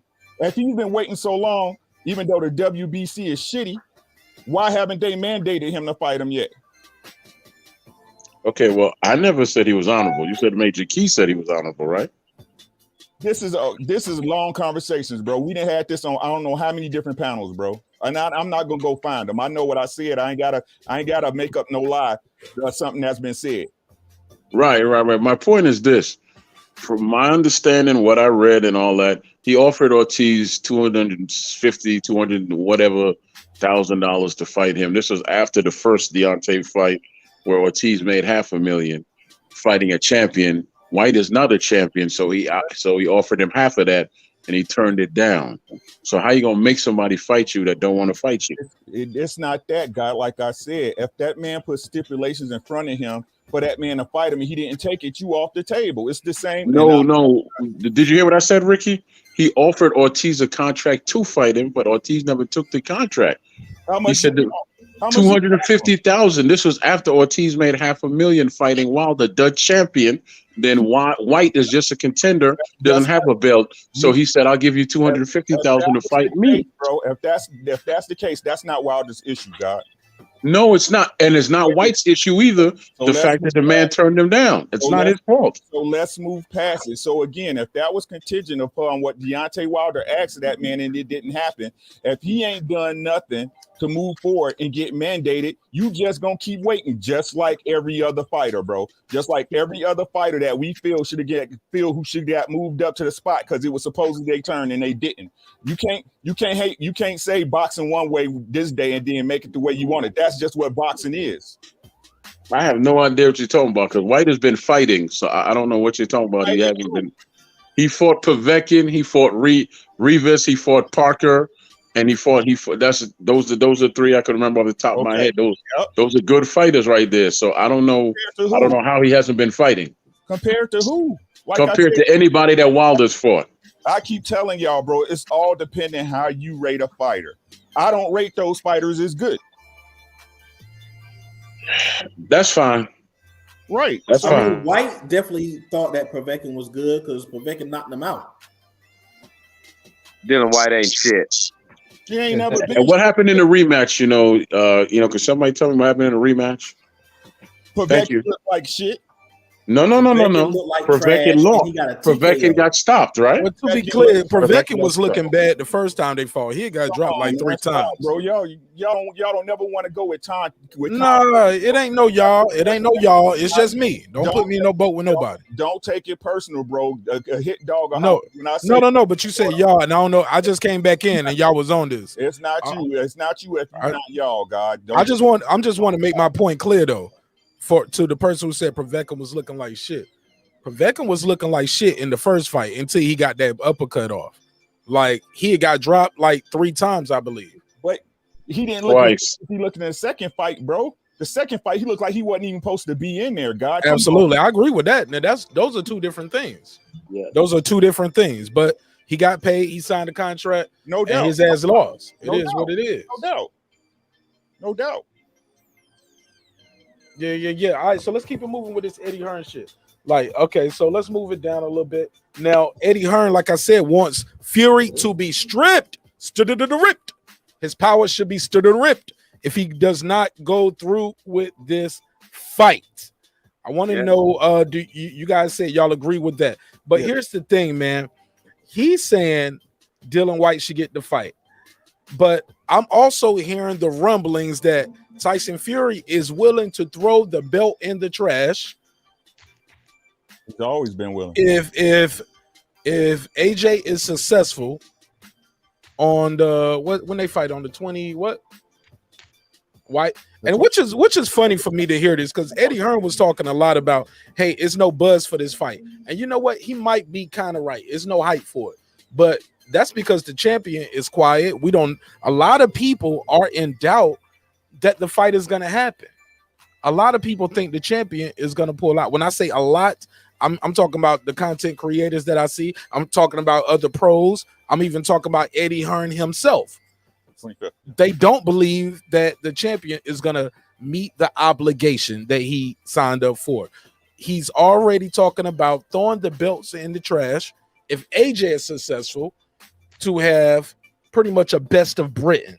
How do you guys feel about the best of Britain? Does the AJ and Fury fight hold water if it's not undisputed? Or let's say Wilder beats him, right? And his next fight is AJ. No, God, it doesn't, bro. Because before when we were telling y'all, if it applies to you, that the arbitration was still in effect, it was all about we want unification. Oh, it's a unification bout. This is the reason I want to see it. It's a unification. So what's the point of seeing it if it's not a unification bout? It don't move the needle to boxing, right? Why would AJ put his belts up in a fight where Fury has nothing to offer? And why we want to see the best of Britain and we don't live in Britain? Well, let me say this. There is going to be the best of Britain, but it's not going to be Fury versus Joshua. It's going to be White versus Joshua because we all know Fury ain't showing up. Fury is not going to show up. White's going to say, okay, well, I'll jump in to fight Wilder, and Wilder's going to retire. He's not going to take the fight. He's not going to take that fight. No, I'm not tripping. He is going to retire. He's going to retire. Bruh.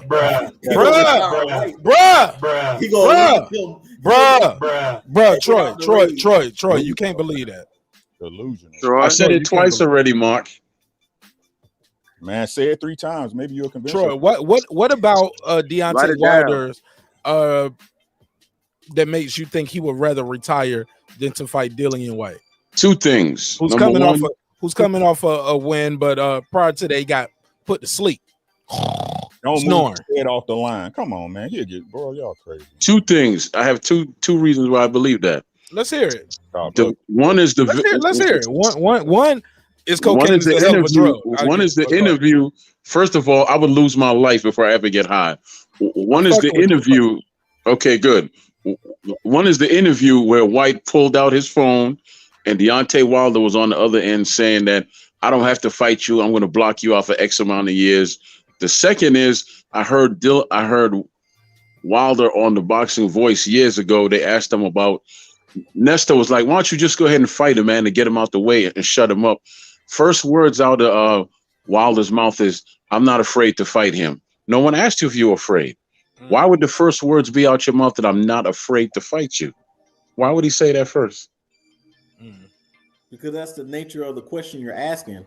No, it's not. I don't want to forget his second point, sir. Saying, hold on. Now you said you had another reason. Now what was number 2? No. That was the 2 reasons. So what was one? So 2 was the Boxing Voice, and 1 was Dylan White with the phone. Okay. Right. All right. Go ahead, sir. Senior. Go ahead. Yeah, common sense says that was the nature of him asking the question. Why don't you go ahead and get him out the way if you're not scared? That was where you don't finish the rest of the question out. I'm sorry, sir, Senior, but Nestor never said if you were scared. He never used that word when he asked him the question. He never did. The question implies you never heard that type of language. He never implied scared. Oh, okay, sir, Senior, I heard the thing live. He said, why don't you just get him out the way and then you can shut him up? Why don't you just do that? And then Wilder's first words were, "I'm not afraid of him. I'll fight him." Nobody ever brought up, "Are you afraid of him?" Nobody ever did that. Actually, people constantly did that. He's talking about that live though. I think. But in that live, that was the point of fighting nobody. The question. Well, yo, we was talking about Fury and Wilder. Now we talking about this guy, Dillian White. Bro, the truth of the matter is, God, that even if Tyson Fury didn't show up and turned around out the ring, bro, Eddie Hearn ain't no part of this card, ain't no part of this function. There's no way they can get Dillian White in there in time with how much short. This is stupid. That's always fucking Eddie Hearn doing his job as a promoter, talking his fighter up when he know he ain't gonna fight Wilder. Stop, bro. Okay. Dillian White is not ready for Wilder. He's not ready. What is Wilder to be ready for? I mean, what is he? You mean the longest reigning champ in recent history? And you mean the knockout king? And the Tyson Fury who you just said not gonna fight him, who everybody regards as the number one heavyweight in the world? Everybody don't regard him as number one heavyweight in the world. Tyson Fury?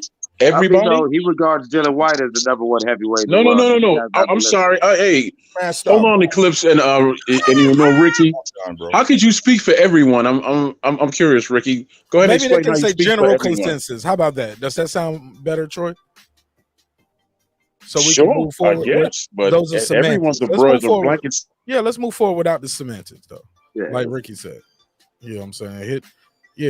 I get it, but when you look at some of the Ring magazines, ESPN, when you look at pound for pound ratings, they don't have Dillian White there. They got either AJ or Tyson Fury because Tyson Fury beat Deontay Wilder, so they got him high on the list. Like, do you not? Hold on. I'm just trying to break this down real quick. Troy, do you not agree that Tyson Fury is the general consensus? He's rate higher than Wilder, the guy he just beat, and Dillian White? Of course, he's ranked higher than those two. Okay, right.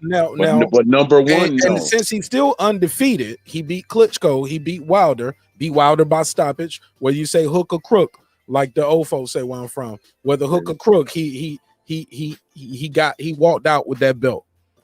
AJ got knocked out. He lost his O. Regardless how you look at it, it's either 1A or 1B, Troy. Like, you know what they mean when they say these things. AJ's number one, and then you could put Fury in there based on what he's done, but he's not number one. Okay, well, 1A, 1B, or number two. How about that, he's number two, actually. There you go. I give you that. Now, their point still holds water, though. Whether he was Dillian White is definitely why would or three. Because AJ has lost once, but he's a champion. Deontay Wilder has lost once and longest reigning champion in recent history. Tyson Fury hasn't lost. So that would make Dillian White at best number 4. So he couldn't be 1, 2, or 3. So he's not in the top 3. He's barely in the top 5 if you play with it the right way. I'll make Dillian White number 3. Hey, look, Troy, however you want to rank it. My thing is, what have you seen in Dillian White that'll make Deontay retire rather than fight him? You gotta enlighten me on this. I gave you the 2 reasons why I stated that, Mark. I gave you 2 reasons. Because of a text. I'm talking about in the ring, bro. Because of a text message and in the ring. Okay. Okay. Since you brought up in the ring, I'm not scared to fight. I'm not scared to fight Dillian White. So that means, he's definitely gonna lose and he'll retire before he fights him. Since you brought up in the ring, I'm gonna tell you. First and foremost, we could talk about this man's knockouts till we die, but he's never knocked out any of the current top heavyweights ever. There's no current top heavyweight that he's knocked out. Joshua, White, Fury, none of them. He's never knocked them out. Dillian brings a certain toughness. Is he the most skilled? Absolutely not. But he brings a certain toughness, and he brings that punch. And he brings that belief that he's going to take you out. And he, as I stated, he has a thing in him, a toughness that Wilder has never faced in any opponent, except for Fury. I give it to Fury because he came off the canvas twice, and then he came back and beat Wilder. But this is a different type of toughness because he comes with a punch. Because if that was Fury that had him, I'm sorry, if that was White that had him on the ropes in that second fight, he'd be on the floor. He wouldn't finish on his feet. He would finish on his face. Allegedly. Hey, look, girl behind the mic just pulled up. What's up, Queen? How you doing? Good. How y'all doing? Hello. Yeah, they talking about boxing right now. Got a lot of testosterone flowing in here. It's fine. I can hang with it. I'm like, sir, is that you behind the video, sir? Oh snap. You see who showing his face. You see I it. see who showing his face, looking all chocolatey and whatnot. Why you hiding your smile, sir, senior? Is it because you didn't want us to comment about your smile like last time, huh? Is that it, sir? That crest smile. All right, Shout out to the ladies. Shout out to the ladies sticking around, dealing with some of this boxing energy. We definitely got one more topic on the topic docket. Can't say that 3 times fast, let alone once. Candace Owens had Larry Elders from California. He's up to being the new governor, and he talked about reparations should go to the slave owners or the families of the slave owners. So we'll talk about that in closing. That's going to be our final topic after this, but stick around for that. And I hope y'all enjoying the show so far. Got a jam-packed panel right here, and we cooking this shit up. Shout out to J.A. King, Mitch, God Body Sports, girl behind the mic, of course, she just pulled up, and everybody else that's out there who is enjoying the show wherever you are. Let's keep it popping. All right, let's keep it popping. Go ahead, Ricky, you got the floor, my G. You got the floor. Hey, what we moving on, right? No. Yeah, let everybody get their final take off of this one, then we can go into the last topic. Should you guys are down for Fury getting stripped? Who should Wilder have to fight for the vacant belt then? White. That's Troy Graham. Also, we got the fight doc that just pulled up. What's up, Doc? Fight doctor's in the house on Rick James status as always. Good evening, ladies and gentlemen. Peace.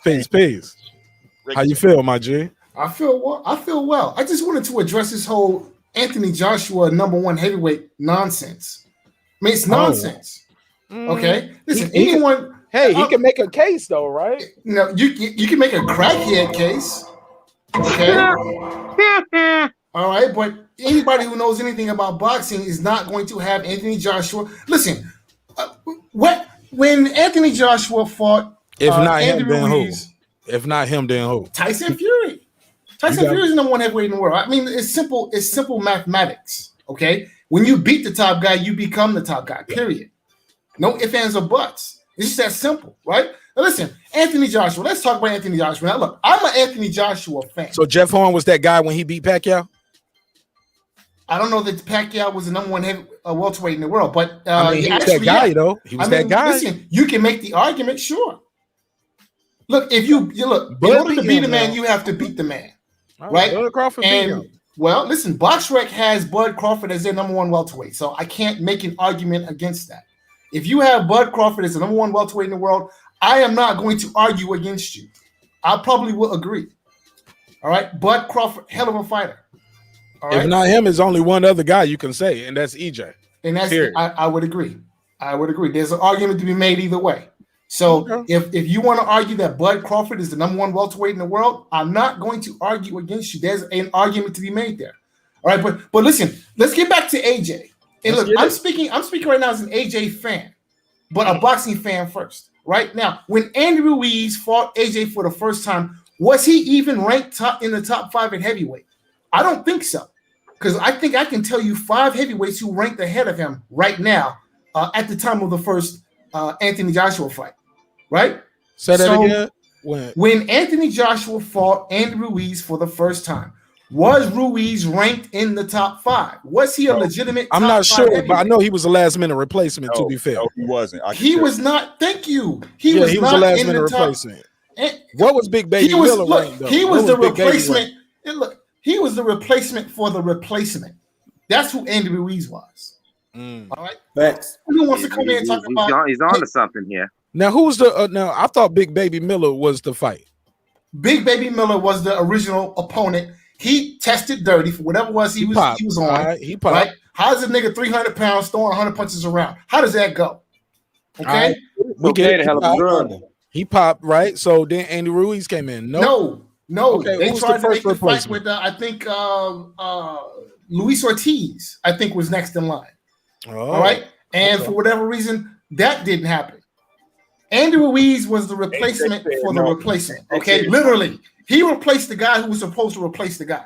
Okay, right? fair enough. All right. So the man was not ranked in the top 5 at heavyweight. He got the knocked job out done, Anthony- though. Right. Oh, listen, I'm not taking away He from was the man's ready. victory. Yeah. All right. Okay. But at the end of the day, Anthony Joshua got knocked out by a guy who was not in the top 5 at heavyweight. Meanwhile, And you have- was testing positive for heavy Snickers back then. Remember, he was eating Snickers everywhere. Exactly. Okay. His blood was coming. His blood was coming up with lemon pepper, mild and lemon pepper sauce. Mark, what's up with Troy looking like he about to fall asleep? I don't know what he doing. I ain't looking at that nigga. I ain't looking at that brother. Excuse me, Troy. The fight Sorry about doctor's that. laying a heavy anesthesia on his ass. That's what that is. Okay. Don't get it twisted. Okay. Heavy anesthesia. All right. So listen, look, how is it you get knocked out by a guy who's not in the top 5 at heavyweight? You come back and beat the guy, and now you're supposed to be the number 1 heavyweight in the world. Meanwhile, at the same time, Tyson Fury and Deontay Wilder are both undefeated. Okay, Deontay Wilder has held his title literally 3 times as long as you have, without a defeat. Tyson Fury has beaten the best heavyweight in the world before you did, but yet and still, you get knocked out by a guy who's not in the top 5. You come back, beat that guy, and you're supposed to be the number 1 heavyweight in the world. On what planet? He got his belts back. Okay. He got 4. He got 4 titles, but 3 of them count, right? He got 4 titles. None of them count. Nah, They're man, all them shits meaningless. count, man. They Them have shits less count. than no meaning. That ain't what his check say. The check they gotta pay him for that. Money ain't got nothing to do with. They gotta pay him prestige for and that. honor. Look, he's gonna get a champion's purse. Is what I'm saying. He's gonna get a unified champion's purse. He's getting the purse that he's getting because he's a draw. Them belts don't look. You Them damn right belts he a don't mean draw. nothing. You Them damn belts right don't he mean a nothing. draw. Them belts don't mean nothing to his bottom line. Look, he got the They shot at the do, titles bro. because he's a draw. I'm gonna tell you why the belts mean something. The road to undisputed goes through him. He got all the belts except for 1. That shit gotta count for something. Same way it counts for Errol Spence. Listen, Like, you want to know and- who? like, You you want know to what I'm know? saying? The you road wanna- through undisputed, you got to see that man. Do He you got want to 2 know of the what belts. Do you want to know what undisputed means? You tell me. It means less than nothing. It means less than nothing. It's an illusion. It's a trick. Zab Judah would disagree because he was undisputed. Listen, Zab Judah was welterweight champion of the world by virtue of the fact Undisputed. that he knocked out Corey Spinks, not by virtue of the fact that he won those 4 little trinkets. Okay? Listen, let me ask you a question. Was Floyd Mayweather undisputed? Not that I can recall. Okay. But the question is, was Floyd Mayweather champion? Absolutely. Of course. Several times over. Of course. Being a champion has nothing to do with them damn belts. Nothing. Now, let me ask you a question, Mark. Now, you're an intelligent guy, right? Wait. I got a question. That's what my check said. How do you become a champion if not by getting the belts? You become a champion when you beat a champion. In order to beat a man, you have to beat the man. This is what has happened countless times in boxing. Okay. Now for Mr. Graham Cracker over there, all right, who's about to fall asleep, all this anesthesia I'm laying on his ass. I just have one question, right? When Muhammad Ali, now do we all recognize Muhammad Ali? What do you do this for all the time? Shut the fuck up, man. Please, Hey, just shut the Troy, we having a good conversation right here, man. Look, he might have called you Graham Cracker, but it's all right. Nah, it isn't that. We ain't got to go to the shut the fuck ups, bro. Please. I got you, but We he's got not some making ladies any sense. here. We were having a good panel before he came on. Look, and we still had gonna have a good panel. Like we was having a good panel without personal attacks too. Let's keep I that to a minimum, too. apologize, Mark. And I apologize. Mike got to doing it too, though. Like y'all leave that shit. Y'all do that shit on y'all show. No, Y'all listen. This It isn't all me. right. It isn't me My G, attacking I him. got it, Troy. I got this. Trust me, I got it. Fight doctor, please continue. Yes, sir. Thank you. So we all agree that Muhammad Ali was the heavyweight champion. He won the title in 1964. Do we all agree? When he beat Sonny Liston. Yes. All right. Now, can anybody tell me what belts that Muhammad Ali won off of Sonny Liston? The IBF. Well, his even IBF did not exist until 1983. So my question that's is, what I was about to tell you too. Like the game, Hey, look, the game has evolved since then.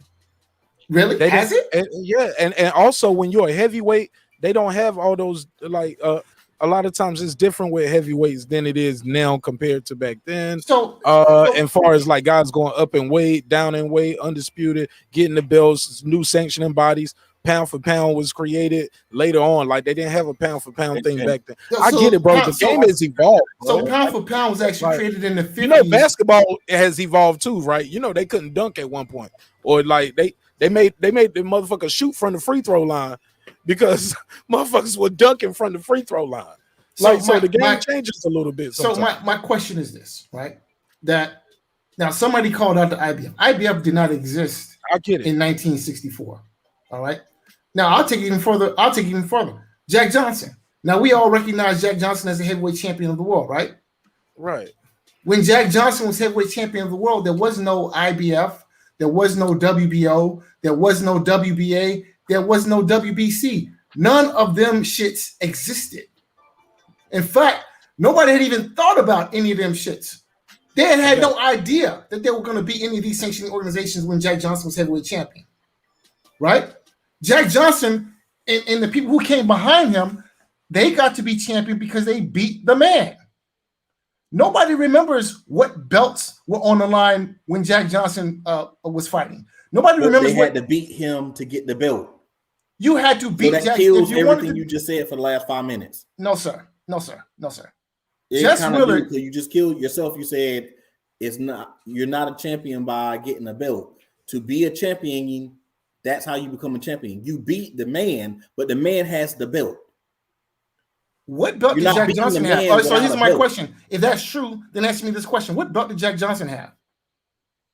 If the belts are so important, why is it that nobody can tell me what belt that Jack Johnson had? What belt did Muhammad Ali have when he beat Sonny Liston? If the belts are so important, why can't we remember what belts were on the line when who fought who? Now, we remember that Muhammad Ali cashed his clay at the time. Had a heavyweight title? Yes, he did. Oh, he had the heavyweight title. Muhammad Ali never had a heavyweight title? Yeah, he did. He had the heavyweight title. Oh, but see, the heavyweight title is not a belt. When you're going back of the belts don't matter, maybe you're saying there's too many belts. Now I agree with you, there's too many belts. But the fact that the belt, that's what ranks you as the champion. It's because you have the belt, you have the title. That's what it is. That's what the belt is. It's a representation of the title. When you have the title and you are the man because you beat everybody to get the title, that's what makes you the man. So there's a difference. Because there's a whole bunch of more skilled fighters who had to wait longer to become a champion, and some who never got a chance to become a champion. So there's a difference between a belt and a title, right? A belt is something tangible, something that you hold. A title is a distinction, right? A distinction that you earn in the ring. Now, I just said that, and the belt is what represents that. No, a belt represents a sanctioning organization, and there's silly rules. Belts have no meaning other than the extortion that professional prize fighters are subject to by these stupid, silly criminal organizations whom we give credence to. That's what belts stand for. Belts stand for criminal activity, if you want to be real. Okay, boxing was run by the mob for a long time, and all these sanctioning organizations are an outgrowth of how boxing was run by these criminal organizations extorting money from athletes legally. The heavyweight title predates all of these stupid belts and sanctioning organizations. The title is not something tangible. It's not something. But the mob ran it back then. So what are you talking about? They ran almost every sport. So what are you saying? Like what I'm saying, right? What I'm saying to try to prove a point that you're actually proving against. Right. What I'm saying is that a title. Fight out, dude. Yes, sir. Hey, look. Man. Land your plane. Yeah, land your plane. Yeah, because you came in and I promise, if you check the playback, you got more airtime in a row than anybody else got. But I need you to land the plane so we can keep the conversation moving forward. Because we do want to reply to some of that you said without the trivia in the middle. Like, all right. Well, the point that I'm making is that it's silliness to make Anthony Joshua the #1 heavyweight in the world. Okay, when at the time he beat won the rematch against Ruiz, you had two undefeated heavyweights who were ahead of him, who should be ahead of him, rightfully so. Okay, so that's the point I was trying to make. All right, well, because here's the deal, man. We got here because we're talking about the what's going on with Eddie Hearn and Anthony Joshua, Dillian White. So if Tyson Fury pulls out of this fight, who should Wilder fight? Because he's definitely next in line because it's the rematch for his title. So who should he fight? Some people said Dillian White. Some people said not Dillian White. What say you fight, doctor? Well, I have two thoughts on about it. The first is that it's called prize fighting for a reason, right? They fight for a prize. So now these guys, they put their lives on the line every time they get in the ring. And it's my personal opinion that whenever a fighter gets in the ring, it should be for the most amount of money he can possibly make, because it's not guaranteed he's going to walk out of the ring with all of his facilities intact. So my answer to that question is, who should he fight? Whatever fight is going to make him the most money, that's who he should fight. Now, me personally, I would like to see him shut Dillian White's mouth up. Okay? That's what I personally would like to see. However, in terms of the whole heavyweight mess and who's the number one heavyweight in the world, and this and the other, I think personally, if Tyson Fury pulls out, then I think he should fight, if any way possible, he should fight Anthony Joshua. Because I think that's probably going to be his most lucrative fight in lieu of a Tyson Fury fight. So one of those two guys. But whatever fight makes him the most money, that's who I think he should fight. It's about getting the belt back for Wilder, but okay. Let's pass it around. Anybody else had anything else on this? I would say most definitely that Tyson Fury backs out, then Wilder should fight AJ. AJ's not going to fight. Wilder. Well, he ain't gonna be able to fight Wilder because AJ's fighting a week before. AJ got to fight somebody for his belt. That wasn't even a possibility. Yeah. Dillian White is one of the people that he should fight. It's because he's one of the people that's next in line for one of the belts, and that'll get him out the way.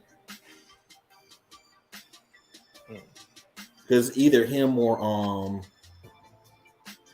Andy Ruiz is the only people who you could arguably say should be in place for a fight. Andy Ruiz is already. All right. Let's keep it moving. Go ahead. Eclipse.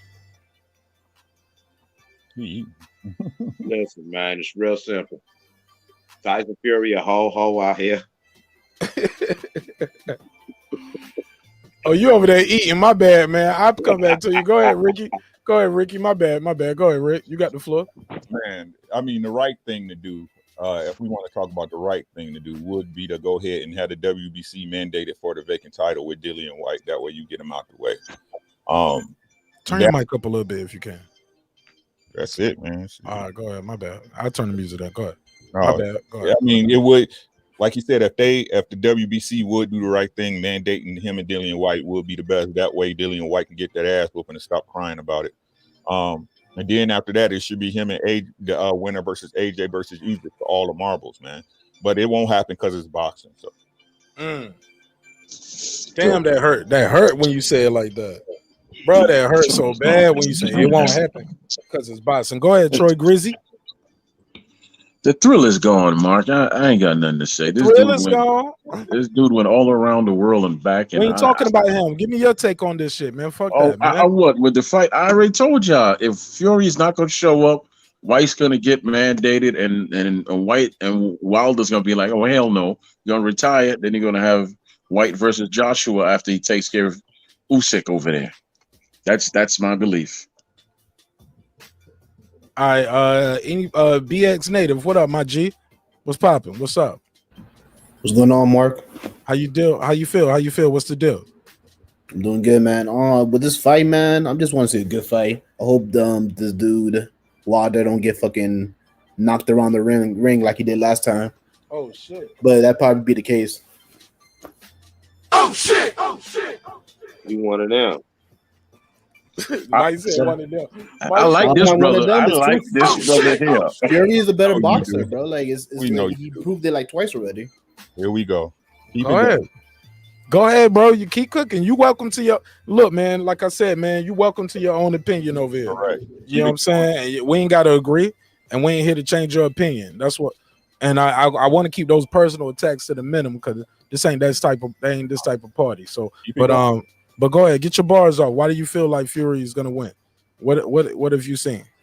Yeah, because Wilder just depends on that one thing in his arsenal is that power punch, and we already see Fury like stand up from that already. So, and Wilder really hasn't shown me nothing in the last 2 fights that proves to me like, oh, he's definitely gonna win this third fight. He was crying this last fight, talk about the armor he was wearing slowed him down. So I don't see a difference in this fight. Anybody want to do a rebuttal? It's no point of arguing. Yeah, it's funny to me that you haven't seen any of his training. Hey, you didn't see anything that he's been doing this. Nah, we got a show to do, Ricky. Please, No, please, Ricky. let him say something. You don't see how fat Fury is. Fat Fury. Only thing Fury is fighting is the lady from taking away his food. I'm not done with that yet. No, he's fat, and he's still fat, and he's supposed to be ready for a fight next month. So what are you talking about? Deontay Wilder didn't need to train any other skills, which he did. He didn't need to learn anything else, which he did. All he could do was take that one punch and knock some of those pounds off of him, and he would respectfully win off of that alone. For sure. Hey, go ahead, Rick. Get in real quick, Rick. What was you about to say? To get in, bro. You don't argue with fools because people can't tell the difference from who. I'm not gonna do that no more with them, bro. You gonna sit up there and say Fury winning when he ain't even trying to fight the man? Okay, next subject, Marq Nash. Anybody got any? Meanwhile, back to the ranch. Go ahead, Fight Doctor. What's your take on what they're saying right here? Look, at the end of the day, Fury has spent the last year trying to duck this fight. Right? Now, I don't understand just logically, right? If you just do the simple mathematics, you dominated Wilder in the last fight. Complete, total, one-sided. I mean, maybe there was the first round was competitive, but outside of that, you dominated him easy. And now you ducking. I'm sorry, but I have a hard time comprehending why Fury is trying so hard to dodge a fight with a guy that he totally completely dominated last time out. Hold up. I got you.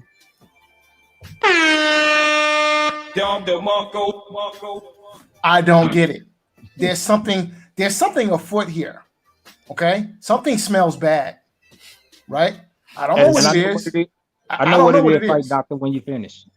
I don't know what it is, but there's something wrong here, people. There's something seriously wrong. I want to go back to the BS native because that's his guy. I want him to get a chance to ride with his guy. Go ahead, BS native. What do you think about what he's saying right there?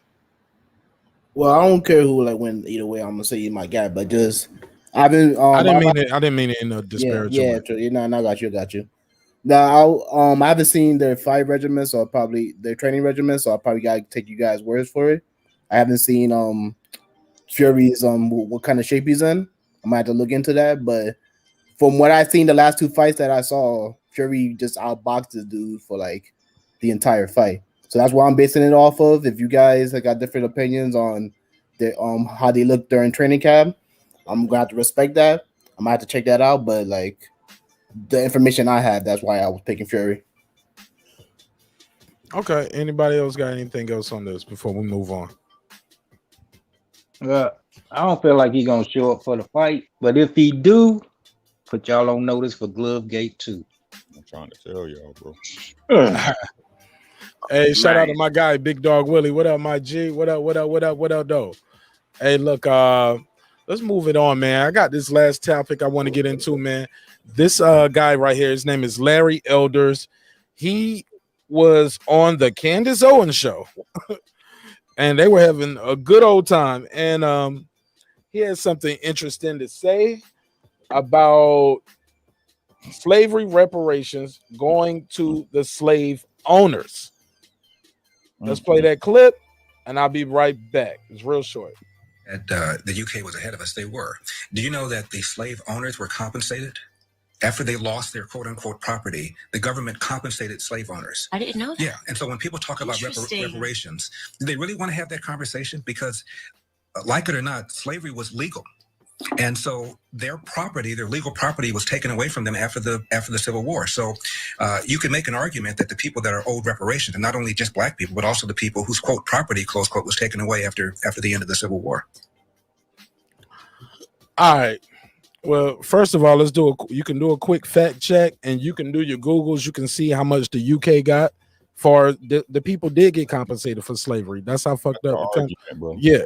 Also, you can look up and see what the law was, and you can see how much people got here in America. I think in America might have been around $300 per slave, something like that. So people were getting compensated for it. So this is historically inaccurate on its face. But more importantly, they got these two people talking about it on TV. Somebody react. Please take the mic from me, please, before I say just want to say this. Now, when you get a Sambo and a Coon on the top, hey, look, respectfully, you can't say certain things. I'm just finding out it's fucking with my monetization. I can say fucking with my monetization, but you can't say certain words. I don't think I can say that. I think somebody would say that's hate speech. When you get a simulated manumits who seek manumission on their platform, of course they're gonna say what they're told to say and come from a perspective of what they're told to say. However, if you even look at that argument, these people did get some sort of compensation. Facts. So y'all just gonna run past that speed bump with the word legal in there, bro? Legal ain't right, bro. No, that's I wasn't even gonna get there. I'm just gonna get on what they said out of what they said. I liked it when y'all was taking turns, man, because we can hear everybody clearly. Mike, let Mike finish. Mike, you finish landing your plane before you Asian man speak on the speed bump. Were you finished? Man, y'all go ahead, man. Go ahead, King Asian man. Yeah, I'm just saying, where was it ever? How was it ever legal? They threw that word in there, so somebody's supposed to grab to. I hope everyone their intellect rises above that. It wasn't never legal, so just throw that junk on up out of there. Right, it just wasn't illegal, right? Like I can't rape you. I can't rape your. Oh, excuse me. I can't R-word your family and take your kids anymore. You got to pay me. I can't take your babies and sell them anymore. I should be compensated for not being able to treat you like a piece of property. Because let's be clear, and this is for educational purposes. When I say this word, rape, they talk about all the other atrocities of slavery, but they leave out the mating and breeding farms. Everybody didn't have enough space for cotton, so we had these other kind of farms. My farm was the breeding house, or a mating house, or some people had the buck fighting going on at their plantation, because everybody ain't have enough money for land. But go ahead, Ricky Williams. Go ahead, cook up real quick, man. Get your bars off, bro. Look, this shit right here is a touchy subject for me. Look, I just want to answer for Patricia. She said in the chat, doesn't that relate to the 13th Amendment? It's the 14th Amendment. By the way. What is she talking about? I was just it's not no diss. I was just clarifying for you. Oh no, because I saw the movie. Because well, you're right. Yeah, it's the 14th Amendment. But that's the thing, bro. Just a simple point. Look, I want to let y'all know how insulted I am about this whole shit. This shit is a fucking insult. To be honest with you, just the fact that you even got to go in your mental Rolodex and pull out shit about what was and if a fucking slaver got money for their slaves. What the fuck is this bullshit?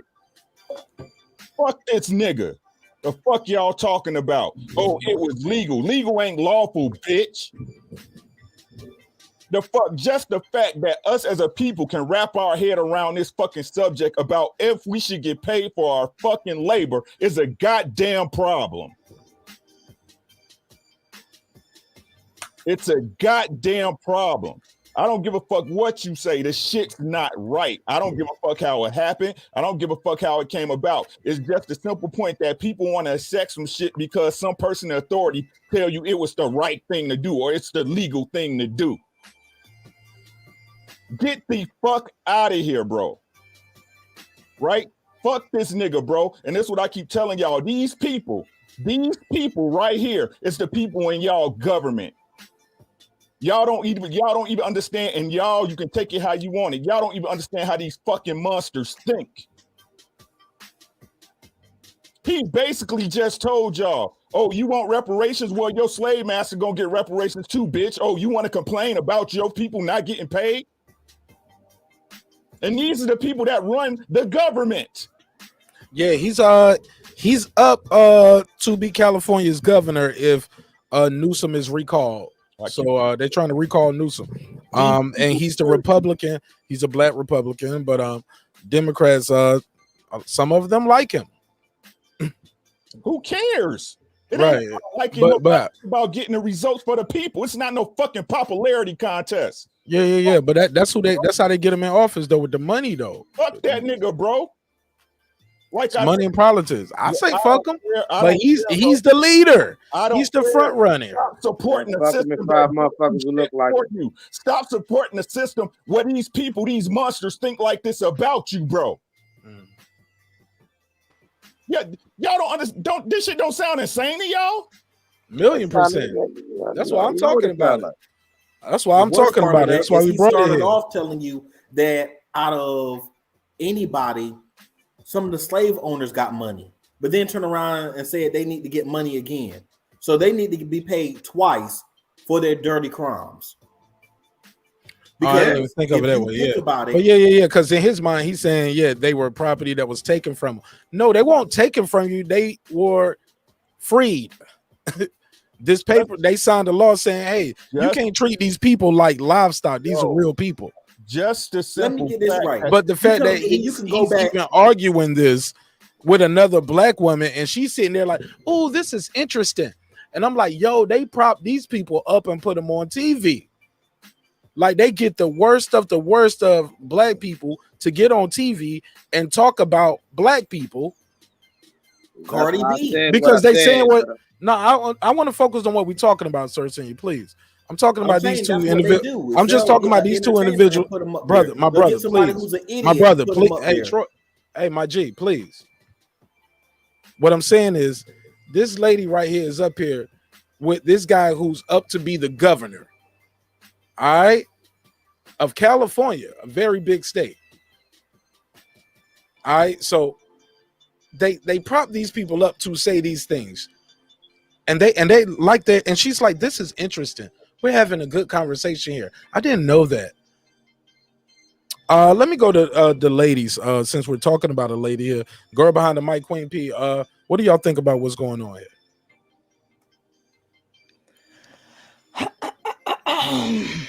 Well,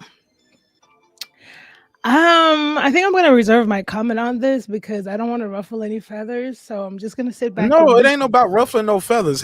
Please have your voice and your opinion. That's why you on the panel, because the panel is packed. I can't get nobody else up here. People been trying to get in. You're up here for a reason. Please. You can call in if you can't get in, though. No, I ain't even got time for that right now. Shit. Oh, never mind. Yeah, unpopular opinion. I tend to like Larry Elder. Of course, this comment he said is somewhat insensitive, you could say, right? But in the last couple of years, digging into melanated African Black history, there's been a lot of stuff that's been omitted. And I know that the populist consensus is it's very distasteful what he said, but when you dig into the minutia of a people's history, you'd be more probably discombobulated. A majority of Black people own slaves too. Do a lot of people know that? No. Yes, I know that. Yeah, so it's like he said this statement, and I don't look at it as a black and white thing. This statement was probably just for his political platform, but I prefer Larry Elder versus Newsom, if anybody asks me. I'm neither Democratic or Republican, but my observation being that I don't know, I have a dissatisfaction with the Democratic Party, even though I don't have allegiances to either or, but he could do California great than what has been in California. That's just my 2 cents. And I actually like Candace Owens. What? Mhm. Oh, no. Reparations. Candace Owens makes a lot of valid points. Mhm. She makes a lot of valid points. Can I chime in? Go for it. So, well, I forget the brother's name who made the remarks. What was his name? Somebody remind me what his name was. Ricky Williams. Ricky Williams. So when you hear people like Ricky Williams, when you hear black people make these types of statements, it's essentially a reflection of the westernized mindset, which means, so you have to understand the westernized mindset is Western civilization is what brought about the transatlantic slave trade, all right? And, the Western, and everybody was in on it. The financial institutions, the religious institutions, the legal institutions, right? They legislated laws to make slavery legal. The church, the religious institutions, the Pope, all right, handed down edicts that essentially said that Africans were not human or less than human, and so enslaving them is okay because they're not human beings, right? And then, the financial world, that they got in on it, okay? They made, fortunes were made off of the slave trade. But these things happen because in the westernized mind and its mindset and the way it's thinking, it was okay. So fast forward 400 or 500 years, you have Mr. Ricky, whatever his last name is, being the product of the westernized educational system. Well, his name is Ricky Williams, but right. Go ahead. So Mr. Williams, who has been educated in the same systems and institutions that created the slave trade in the first place. Well, of course, yeah. Well, we're gonna run into interference, right, for our masters who educated us, right, who educated us in their way of thinking. And their way of thinking is that slavery was okay. Wait a minute, now I'm lost. Okay, help us here. Okay, hold on. Well, look. Okay, for anybody who just tuning in, we're talking about this clip with Larry Not Elders. you, Marq Nash. No, I'm talking. I know what I'm doing. I'm doing. Okay, cool. Yeah, the people who are just tuning in, because I see the numbers going up. I see more people tuning in. I'm letting them know what's going on. Oh, I was talking about the fight. I know what you're talking about. Larry Elders said this. The UK was ahead of us. They were. Do you know that the slave owners were compensated? After they lost their quote-unquote property, the government compensated slave owners. I didn't know that. Yeah, and so when people talk about reparations, do they really want to have that conversation? Because, like it or not, slavery was legal. And so their property, their legal property, was taken away from them after the Civil War. So you can make an argument that the people that are owed reparations, and not only just black people, but also the people whose quote property, close quote, was taken away after the end of the Civil War. That's what we at with it, y'all. I'm gonna open the phone line. I'm gonna open the phone lines up, and I'll take some calls. See if anybody want to get their bars off on this. The number is 678-381-1938.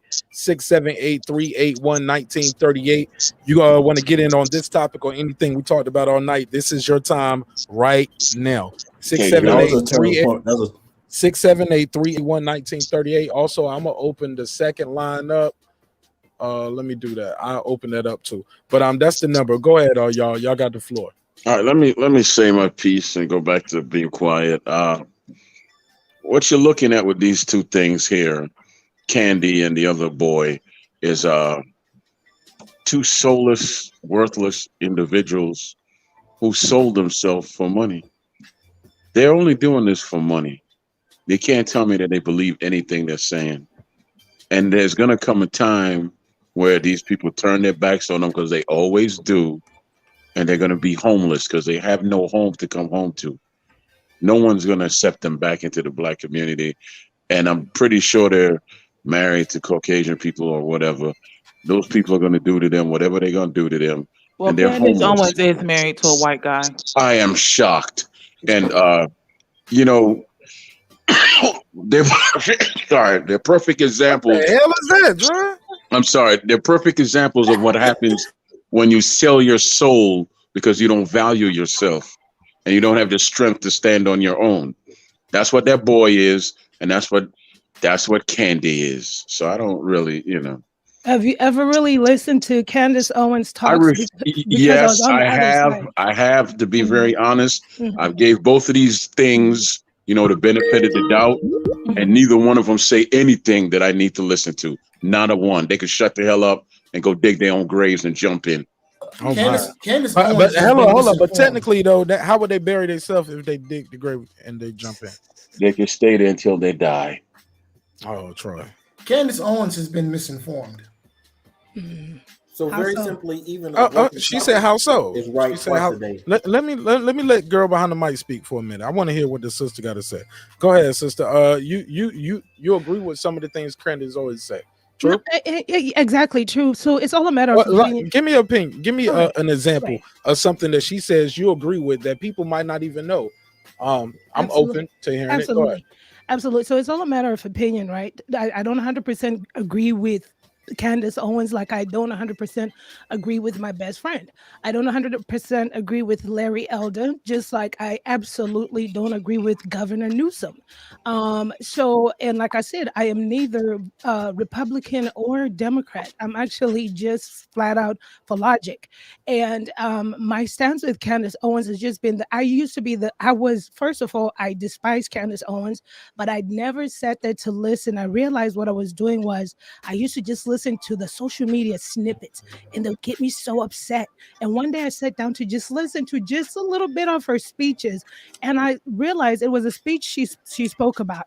And once again, it was referring to the Democratic Party. And I'm going to say this once and for all. I'm not Democratic or Republican. I'm just logic because both parties are very contradictory. But anyways, so she said something that was fascinating. And it was all about the fact of Black people, minorities that have been dedicated to the Democratic Party and what has this party done or brought to you. And it was really interesting with the points that she was adding was things that I myself had just noticed. Living in a state that has a Republican governor, noticing cities that are run by Democratic mayors. Why are these areas so dilapidated versus counties or cities that are Republican ran? I have no commitment to either Republican or Democratic. It's just sheer observation. In the last about, I say 5 or so years plus more, I write history, Black history, all history, global history. That's really my genre. So I was doing a lot of digging. I got nothing but books here to give people because the preconceived notion for so many years was it was also infuriating. Slavery was not right. But the minute, I swear, if y'all read some of these books written for Black people by Black people that go all the way to the back, I could put them into our resources or whatever, you realize as much as we had a responsibility in most of this, you will kind of calm down on the perspectives and the propaganda that has been played. Why do you think for so many years the narrative has always been slavery being depicted just always white people on Black people? Do you know that we had Black people in America before Columbus even got here? We Yes. had Black people globally. So we were an empowered people. We've always been an empowered people. Now, as it comes to, like I said, Candace and Larry, I'm not an avid supporter. I'm just for the logic, which is the same thing that I felt. And I'm sorry if I'm going to hurt somebody's feelings, but my No, thought. you good. Look, I like the fact that you speaking candidly and open. No pun intended. Go ahead. So my thought with my personal logic was I've never understood why people gravitate or hold on firm or have allegiances or loyalties to organizations or programs or people that do them a disservice. Did you know that the Democratic Party, now this is all research because you guys, you have to go digging and diving deep. When I finished my one of my novels, which was based in Africa for the period of the 10th century, I had to go do all my research. I had to find out that we were the Vikings. I had to do all my research and find out that we built iron. 500 BC, Black people. We watch these Viking movies and all these movies with white people in it, and we think, oh, they're the only ones that are Vikings. We ruled Britain. We were the empowered people. We're still an empowered people. But anyways, I digress. So the point being is, when we dig deep inside, do you know that the Democratic Party, go do all your research on your own, founded the KKK? Do you understand the powers that be when you start digging into this information and you realize, oh my God, Candace has some points here. So why are some of my people in allegiance with a party that's been, in a sense, killing us, metaphorically killing us, in a sense? And I'm not saying the Republican Party is the stellar party by I no got a means. call. There's no parties for us. I understand that part, but that's Girl just behind my it. 2 cents. Go It's ahead. cool. It's cool. It's cool. She said I digress. It gave me about another 3 paragraphs. It's cool. I love it though. Hey, 323, you on the line with me. What's your name? Where you calling from, player? What's up, Mark? What's up? This is Reggie, man. All right, let me I just got Reggie, let me called in turn the about- volume up and turn the music down because you sound a little low. So let me turn the music down and I'm gonna turn you up. Sorry about that. Oh yeah, let me. Yeah, that was my, my bad. yeah. I just had to turn the music down. Go ahead. But what's up, Reg? How you feel? Man, I feel good, but I feel even worse listening to that bullshit spoke by the young lady. None of that bullshit. People don't give a fuck how much Candace Owens can make good talking points. She nullifies all that shit with the other shit she comes out with. It's no different than the bullshit people hear from Charleston White. That's really what I see with these type of people.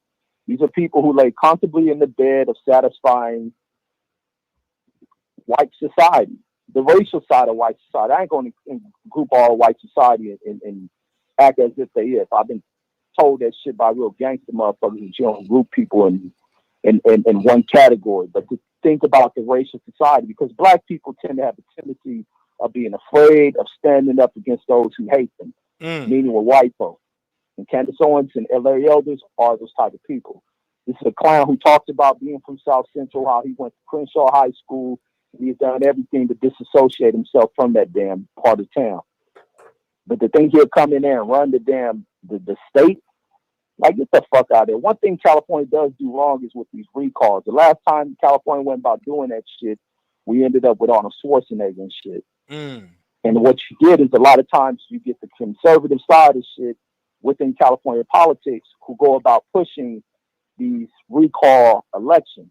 And the other side of things is that a lot of Californians politically, a mass group of Californians are dead politically, where everybody talking about, oh, the Democrats and black folks don't fall in line with that shit. Black people tend to fall in line with that shit during these presidential elections. But black folks shouldn't even be talking like that. That's black folks buying into a white ideology of an American system. Yeah, we play in America. We always have to. I'm a political person. I believe talking political. I believe having political engagements, regardless of how much people want to reject themselves from being American. You are a fucking American. All this 2021 shit people come with, there are people who've been here 400 years before you that have fought very, very tough battles against the system. Black folks are the only people within America who fights America. America's a nation of enemies. So with that, you have to learn how to negotiate and navigate your way through it. Black folks ain't fucking just Democrats to be Democrats. Presidentially, what the fuck a black person look like voting for the last few Republican presidents they had put up there? That party has lost its way. That party wants to identify itself as a goddamn Klan-ass organization. But politics don't stop. And that's the Jedi mind trick they pull with stupid-ass black people who play into the political divide talk. Blacks, Republicans, we ain't none of that shit.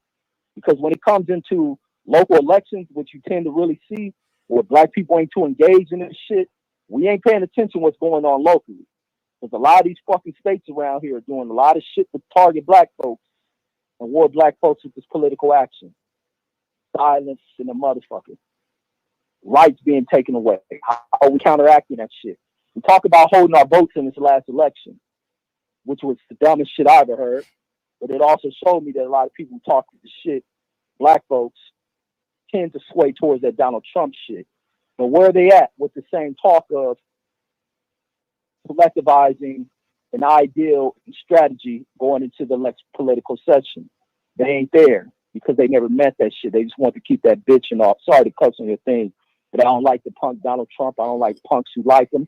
I don't like people who like Candace Owens or Larry Elders. These are the most destructive, twisted minded type people.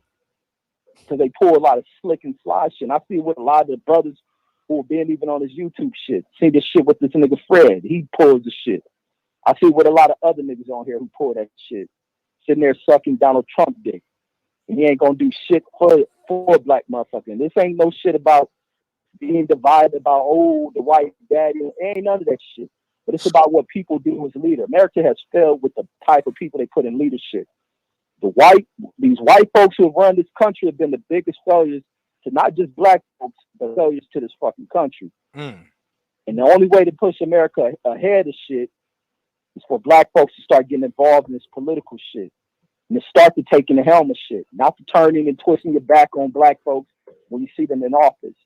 It's a deeper goddamn strategic thing going into political office. And I think sometimes black folks need more support, but black folks have to also stand on their 10 toes, stand firm, and not put up with bullshit from those sorry ass white folks who come in with irrelevant, highly swayed opinions on shit. But that's my thoughts on that. I appreciate you, Red. People, fuck Larry Evans.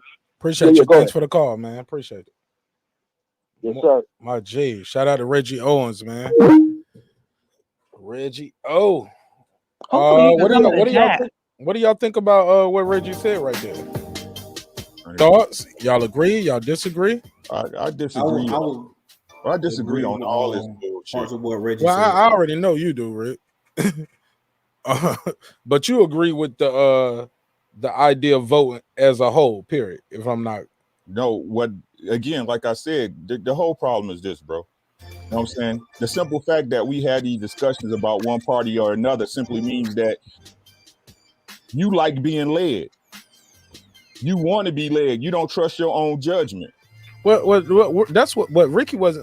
Reggie was saying we need to not just vote. He was talking about run for office, be a part of the process, not just be a part of voting. Again, as I said before, Mark, this whole process needs to be destroyed because the system is not built for the right people to get to the right place, period, bro. Your vote doesn't matter. Presidents aren't elected, they're selected. Yo, can I chime in real quick? You just did. Go ahead. Yeah, so this brother, what's your name in the black hat? Ricky Williams. You keep asking that. It's Ricky Williams. Listen, actually, so earlier when I said Ricky Williams, I was actually talking about Larry Elder, so my apologies. But this brother Ricky is actually 100% correct. Let me take this call. 323, you on the MIC. What's your name? Where you calling from? Man, I'm calling back for the shit Ricky Williams talking about. Already? Why not just join the panel, Reg? Right, click the link, man. Click the link, bro. It's for Reggie. I'm gonna get out. I want you to get in because you probably It's not for. He can. Okay, good. Oh, good. If it was, I Reg, was join the get panel. out, let him get in. All right. Yeah, let's make this shit hot. All right, yeah. Pull up, Reg. They done So stepped they can hear you clear. now. So they can hear you clear. All right. Yeah, Reg's gonna pull up. All right. Can I get in real quick? Go ahead.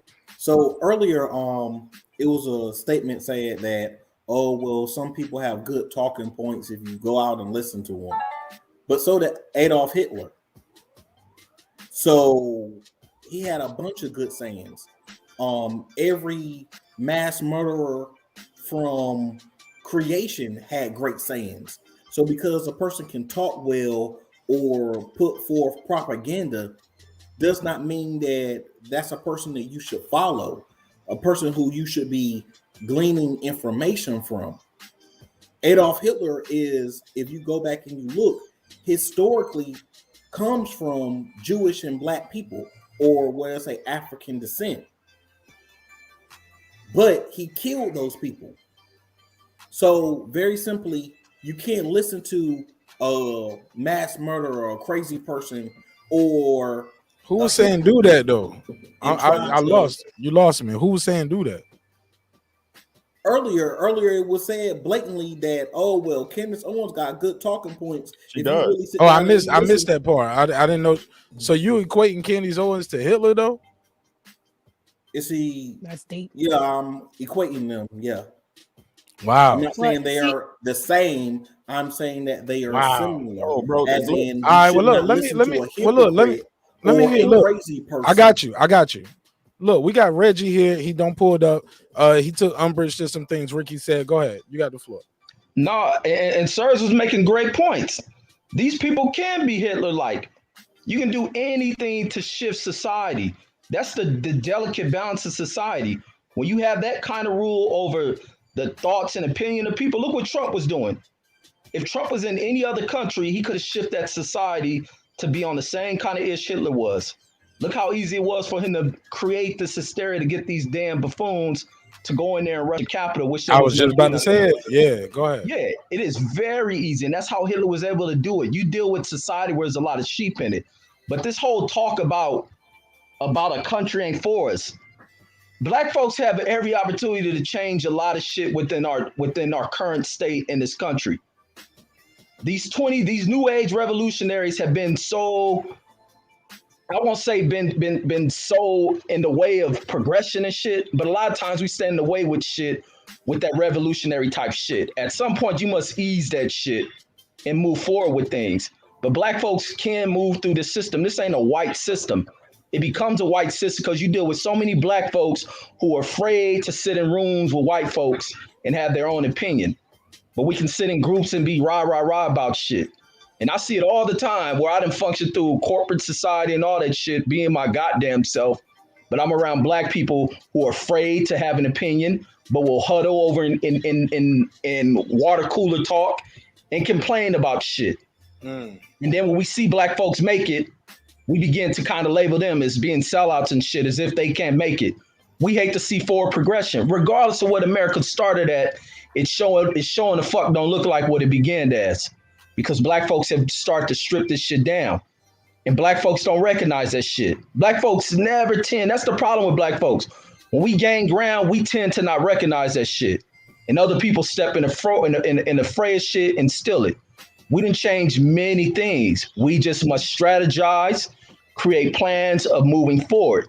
And it ain't just got to be talks about, oh, let's do this hustling and making money shit. No, the game should be taught because everybody want to put money together. And sometimes when shit is just all about money, which I see a lot of people on, money divides motherfuckers because there ain't no true love. And ain't no true lessons in that shit. Got money. The death of our people is the bag. Yeah, go ahead. The death of our people is the bag, right? Facts, bro. Because the bag overrides all your morality. The bag is the one thing that everybody say once you get, no matter what the fuck you stood for, oh, at least they got the bag. Nah.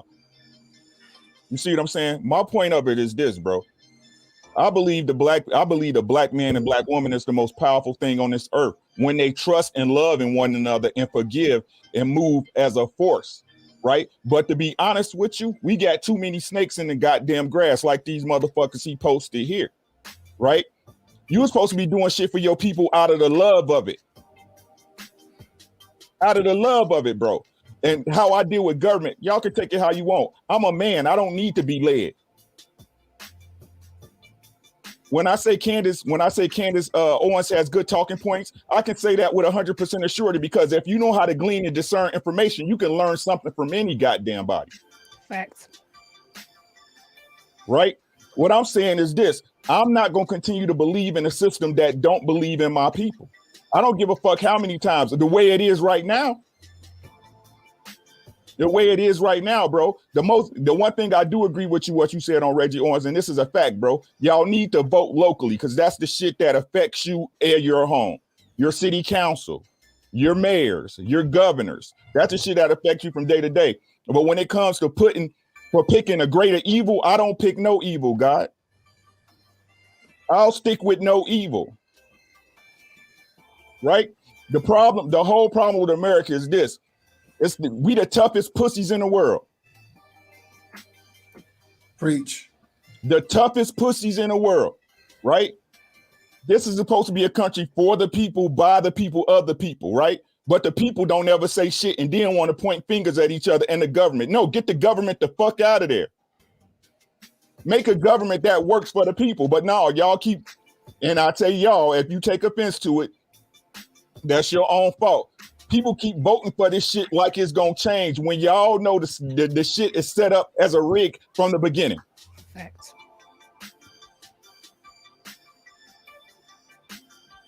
How many years you gonna keep voting for the same party expecting different change?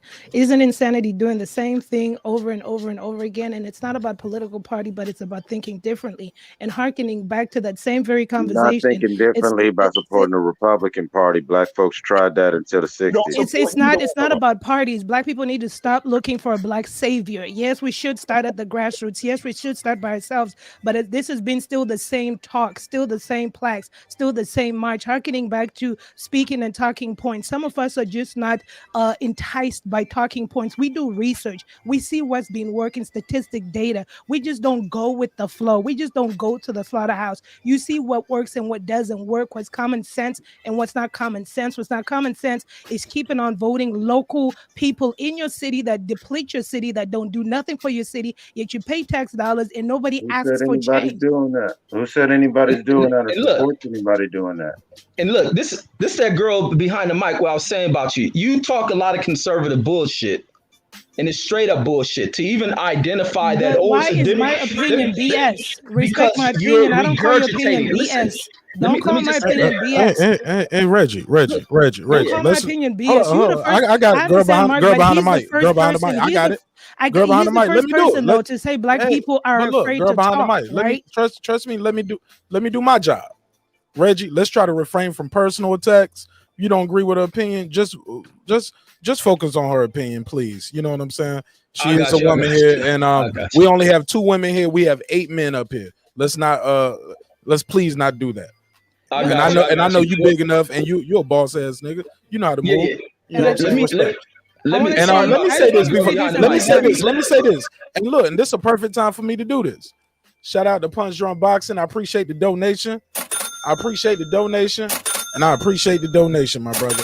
Hey, look, and as y'all know, we do have a sponsor here. Shout out to Extensions of You. Yeah, I used to pull out the hair weave. Now we selling bundles. Give me 25 seconds. Let the panel regroup, and this is a perfect time to run the ad while we got the channel jumping. This is why they pay me the big bucks. Let's do it.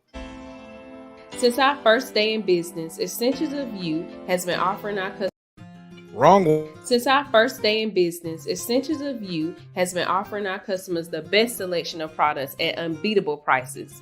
Our online store has been synonymous with quality, and we ensure our continuous variety of fantastic merchandise along with unique limited edition and seasonal items that fit any budget. Check it out and start shopping today. Yeah, man. If you or somebody you know interested in being a sponsor of the show, my email is in the description block and of this and every video. We got a budget to fit all audiences and all budgets. With that said, let's get back to the show.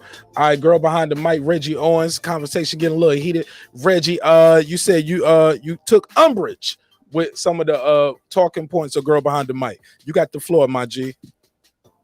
I'm gonna attack the comments because it's regurgitated comments. It ain't even original comments. I constantly hear this, listening to conservative talks, watching political talks and campaign rallies stirring. They all use that crap. Look at democratic cities. Well, you go to some of the most impoverished parts of this country, you're gonna run into a lot of conservative areas. But I wouldn't paint that like that.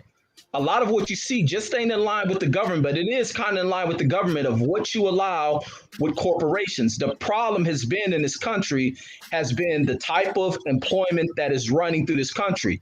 You can go through certain areas of South Central. What kind of employment is putting people in positions to get them ahead to where you're not living check to check? All I see is service type industries, which are paying people barely above the scales of minimum wage. So therefore, that's going to hurt a lot within these cities.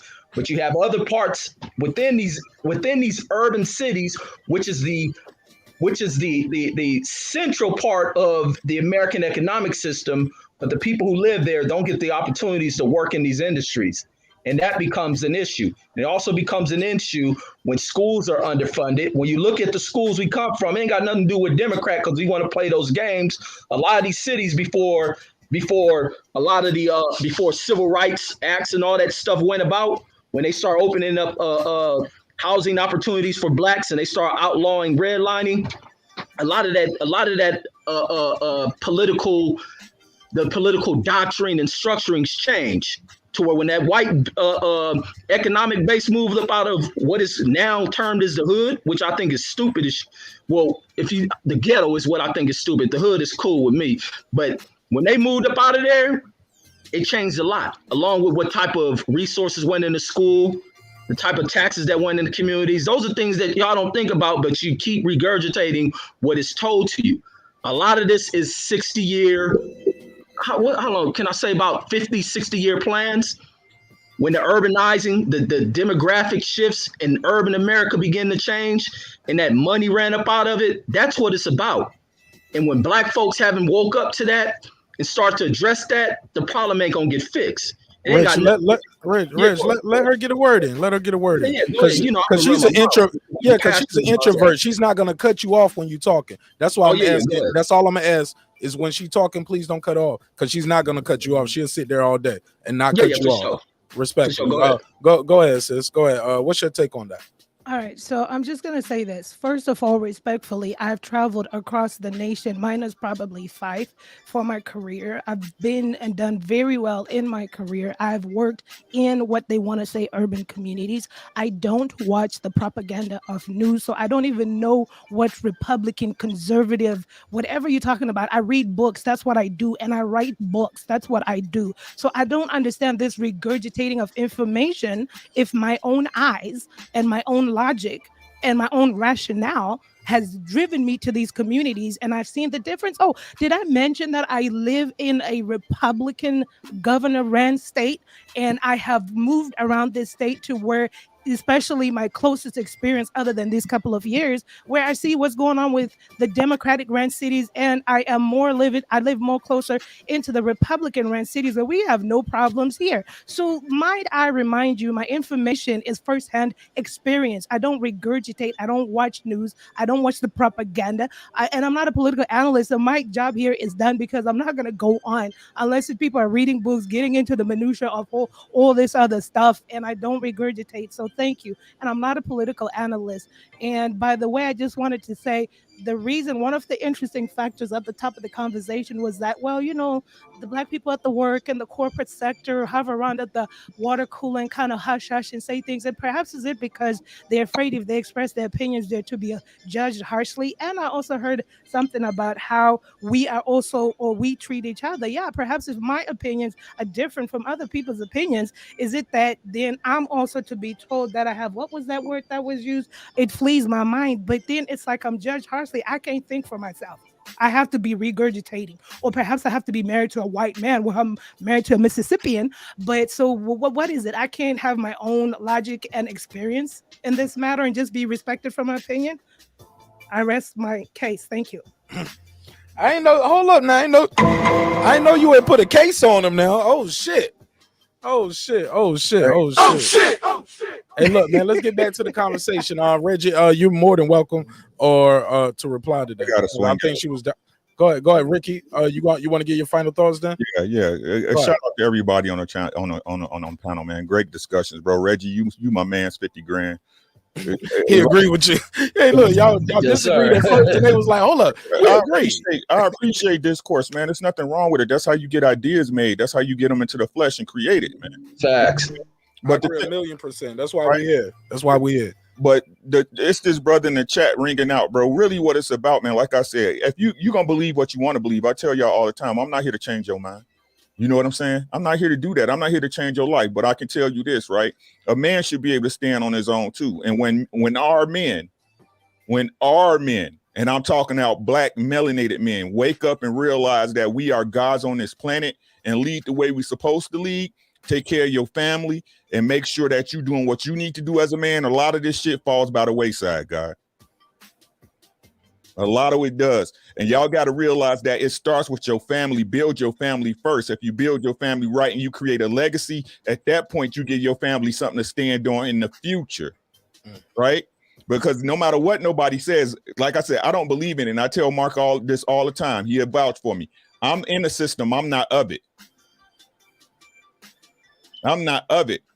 And y'all got to understand, just because you in this country or in this company, right, don't mean you got to be an employee of it. Right? Learn to move in a room full of vultures, God. And get on your purpose. Get on your purpose and be positive, and everything else will work out for itself. But the one thing I can tell you that this current system of government, they don't have none of y'all best interests at heart. That's the one thing I know for a fact. Yo, can I chime in real quick? Well, he was just signing out, so go ahead, Rick. I'll see you on the next one, bro. You know, I got a slave in the morning, like I said. I appreciate you, bro. Thanks you for your time and your energy, B. It's your boy. Allow me to reintroduce myself. My name is Y'all have a good Love night. it. Yeah. I love it. I love All it. right, my brother. Go ahead, Fight Doctor. Go ahead. So there's a common misconception that the first democratic republic of the Western Hemisphere was the United States of America. That, in fact, is not true. Haiti. The first democratic republic of the Western Hemisphere is Haiti. Yes, sir. Right? Because when Haiti became a democratic republic, all of its citizens could vote and participate in the democratic process. When the United States, quote unquote, became a democratic republic, the only people who could vote were essentially land-owning white men. In other words, a small minority, almost an insignificant minority of the population of this country could participate in the democratic process. Now, my question is, what's democratic about that? Right? So the brother Ricky Williams made a very interesting point when he said that this system was not set up for you. It wasn't. This system was set up for rich, land-owning white men. True then, true now. Keyword land-owning. Okay. And white. Right. That's who it was set up for. It was set up for the rich, the powerful. Right? So when you vote Democrat, when you vote Republican, what you are doing is you are voting for the rich. That's what your vote goes for. Because at the end of the day, Democrat or Republican, they will sell you up the river. And a Democrat will sell you up the river just as quickly as a Republican. Look. Wait a minute. Please, So in that on. case, does that mean Sister. that we basically? Oh, okay. I just want to respect the super chat, please. Got to show some respect. I just didn't want to cut him off mid-speech, but I put it on him on the screen. Big Dog Willie, I appreciate you. God knows we all appreciate you. Thank you so much for the donation. Go ahead, sister. Then I'll read what he had to say. I just didn't want to cut the Fight Doctor off. Oh, okay. I was just gonna say, with him saying the Republican, the Democrat, I agree that neither one of them support us, no matter which way it goes. So, are you saying, like Ricky Williams was saying, that we should just start with voting locally? That's the most important. Even though sometimes when you vote locally and people have the right agenda when they go in, they sometimes switch up too, especially when money gets involved and if they want to continue their campaign and certain people are paying towards their campaign. So I have a different philosophy. Now, I agree with what the brother has to say, but I would take it a step further. So I don't think that Black people's salvation lies in the vote, right? Because, look, you can vote either way. Doesn't matter. Because at the end of the day, the corporations own all the politicians, whether they're Democratic or Republican. You're voting for the same thing, right? You're voting for the same thing. Right. So when we elected Barack Obama was supposed to take us out of Afghanistan, was supposed to take us out of Iraq. That didn't happen. But you do know how much opposition he had, right? Does that matter? No, it don't matter. At the end of the day, Obama was picked way before he became president, and his cousin is Bush, and he got oil fields with Bush, and very simply, he's been about the white agenda the whole time. If has anybody in this chat or on the panel read his biography? I have not. I will acknowledge. Who biography? Who biography? Obama. Barack Obama. One of his multiple biographies. Which one? Because Reggie did a live reading and it's documented on his channel. I don't agree with none of that, man. I don't think Obama comes from that same line that most of these presidents have come from. He don't come from that Bush lineage. When you go deeper, they're all related. They're all related. Nah, man, that's that conspiracy shit. Yeah, they already that was already proved.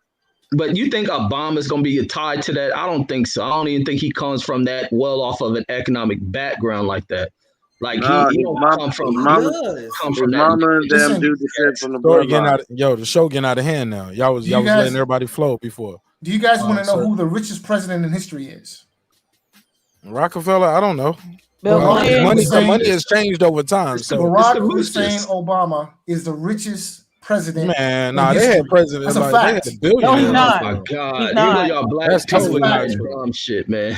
That's totally not true. No, right that's there. a fact. I'm telling you, he's the You richest saying president in the history. world or in the U.S.? I'm talking about in the U.S. history. Among U.S. presidents, Barack Obama is the richest in history. Period. He is. And what's his net worth? Actually, they list hold on, Donald Trump. let me let him say this. I gotta hear it. Where did cite your source and how much is it? I have no idea how much he's worth, but I do So know. how do you know? Hold up, man. y'all. Hold up. Let's hear him out. He said it. Let's hear him out. Now, how much is well, you don't know how much he's worth? Do you know the source where you got this information from? Oh, I forget the source, but it's a trusted source. It's the source I get it from is a trusted source. Well, they said it's Donald Trump. Okay, now let me ask him one more question then. Who else is one of the richest? Like who's right under him? Who did he barely beat out? Do you know? I don't know who number 2 is on the list. Okay, did that article account for inflation? Yeah, Barack Obama is the richest president in U.S. history. You said that No, he's already. not. You already said that, but my question was, did that article account for And then inflation? Grover Cleveland was worth billions. That's why he's on the $1 million bill. I mean, the $1,000 bill. If anything, Donald Trump is the richest from the list. Let me step in here once everybody. Let me say this. Let's move on and let's move on after this because we totally going off the beyond the pale with Barack. Like, what does that mean for anything anyway? I don't know what they had to do with everybody. I got to get up out of here, man. Well, just slide in, my G. You ain't got to make no big announcement, man. Just slide. It's all good. Hey, that's a sleep in. I gotta go. You want to give your final thought real quick? Is that why you said that? You got a final thought? Nah, man, I'm out, man. All right, wait about it, nigga. Shit. Like, he ain't had to cut off just to do an announcement. Thought you wanted to get a final thought. Go ahead. Let's pass it around. All right, cool. Let me Red Chad something. Red Chad something. Yeah. No. Ahead, I'm like people kill me with this Barack bashing. Like I can't rock with none of that shit. Like we got to start from what we got, and we got to move forward. Even if he was groomed, who gives a damn? When are we grooming the next black president? And are we gonna step on his toes? Because black folks got a tendency of knocking anyone black they see get in position. You watch these black girls getting on Olympic stage. Y'all talk about their hair. You watch a black girl go to a Grammy or something. You talking about what she dressed in. We got to get out of this bashing of our own people because we open the door for other people to do that. So what did Barack Obama do for black people? Hold on. Before you do that, hold on. I'm stepping after Reggie. I'm stepping after Reggie. Yeah. Y'all want? Let me get this shit. What did y'all do for black people? Champion Heart. I appreciate you. Go ahead, y'all. Yeah. Let me finish that one with the what did he do for black people? What did black people do for black people during this time period? That wasn't the question. The question was, what did Barack Obama do for black people? Simple question. Name a Let list. me finish it. The question is, did you pay attention to this presidency? You are an American, right? You black, you benefit from what happens in America. Everything that America fits and benefit ain't just for white people. That's the shit black people got to get the hell up out of their head. This ain't goddamn Europe. And when you see him changing over things, trying to fix an economy wrecked by a stupid ass fool named Bush, and black folks celebrating, jumping all through trees and shit when he get elected, and then they go dormant on everything else, thinking that it's supposed to be him while we sit back and watch every single punk bigot out of Kentucky, Texas, Alabama, Mississippi, Florida, Georgia, bash this dude, and you sit quiet and don't do nothing about it. The other thing I want to just say this, and I'm done with my piece, is the thing that I can agree with about this California thing is the effective use of the political might. So if you ain't liking what you see in somebody, you recall them. That's the only thing I can rock with what's going on with the California recall election. But I don't agree with the cats that they got up for candidates. Now, the thing is, when you see a black man get in there, what your black ass gonna do for him rather than talk about what he's doing for us? When you watch every single bigot talk about what they gonna do to make sure he one term, and they ain't succeed at that. But the most bigoted dude you had in your lifetime is a one-term president. And what did he do for white folks? Not a goddamn thing. He ain't even do nothing for wealthy whites, but wrecked this country. This country is unstable than a motherfucker. But go ahead. Okay, good. I actually want to jump in, man. I've been listening. I hear a lot of talk, but you know what I don't hear?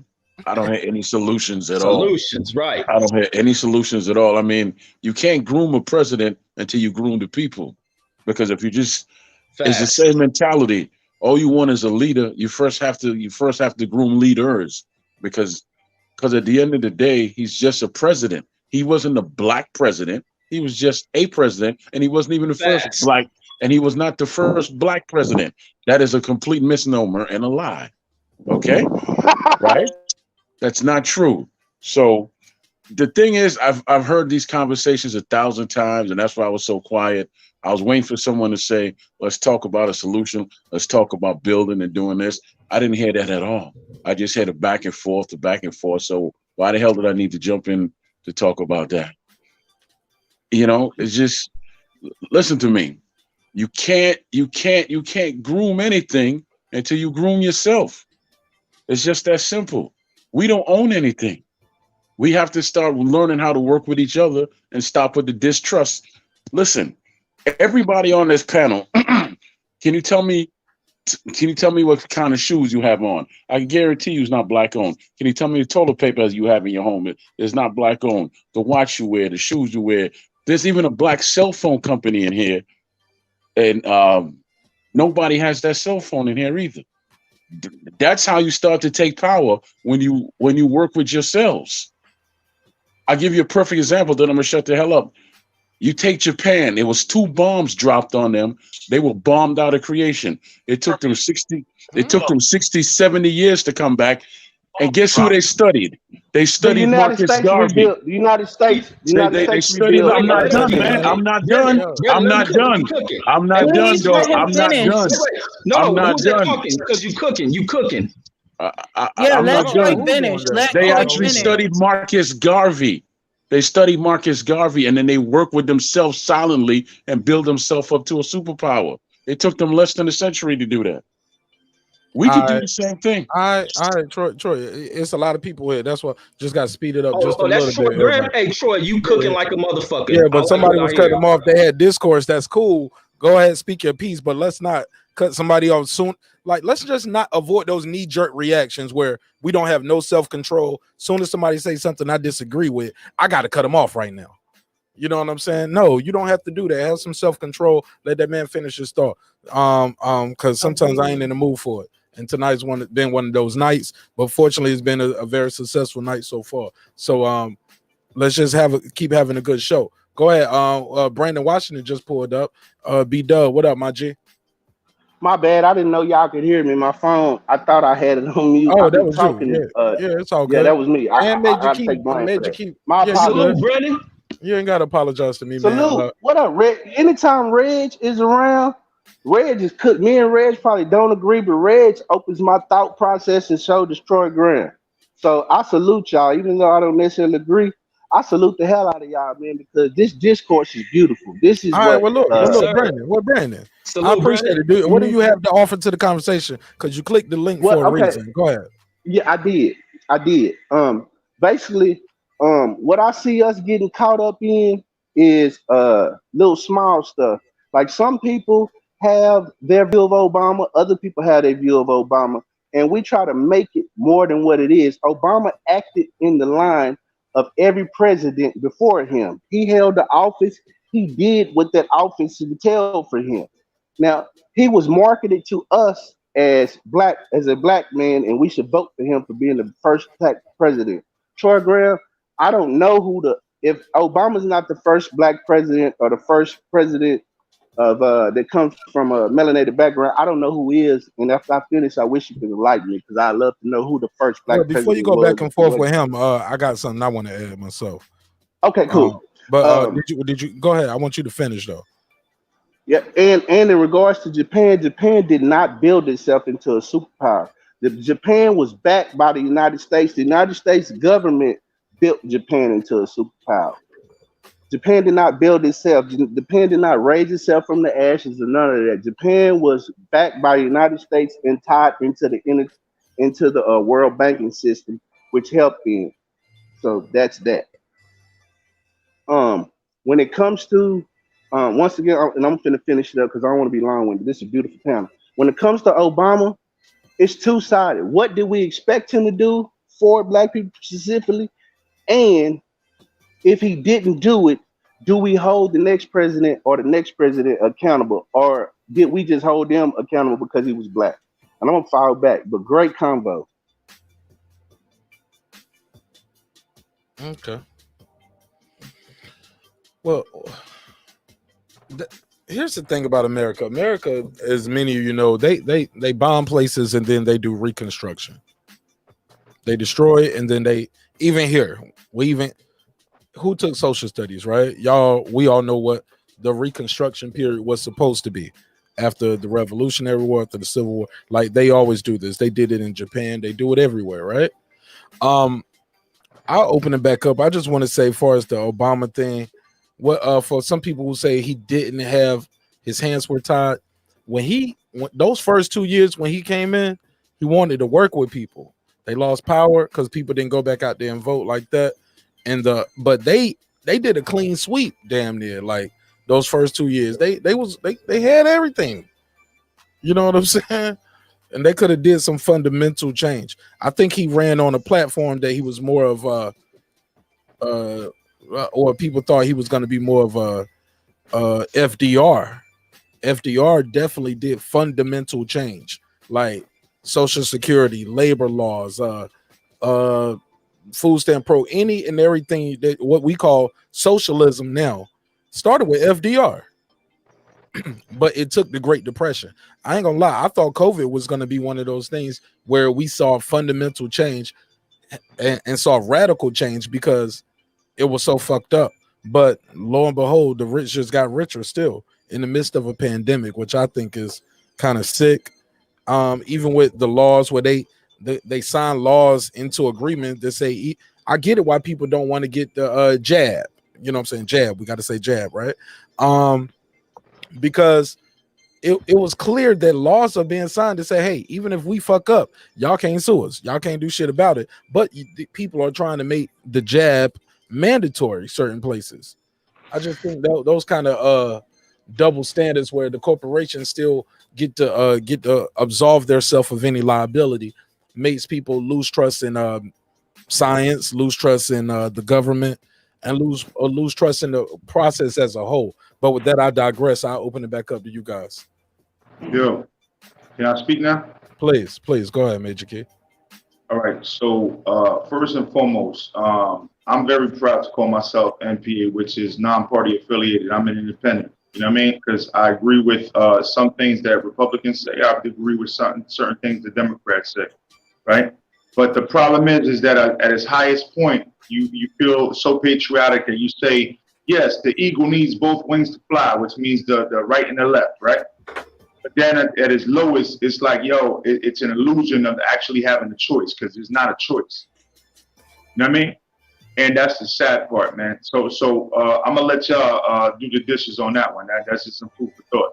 But when it comes down to something that somebody said earlier, right? Which it peeves me. It peeves me because, dog, I was sitting next to you, right? And we was sitting back, sipping some Crown, and you see my family pictures.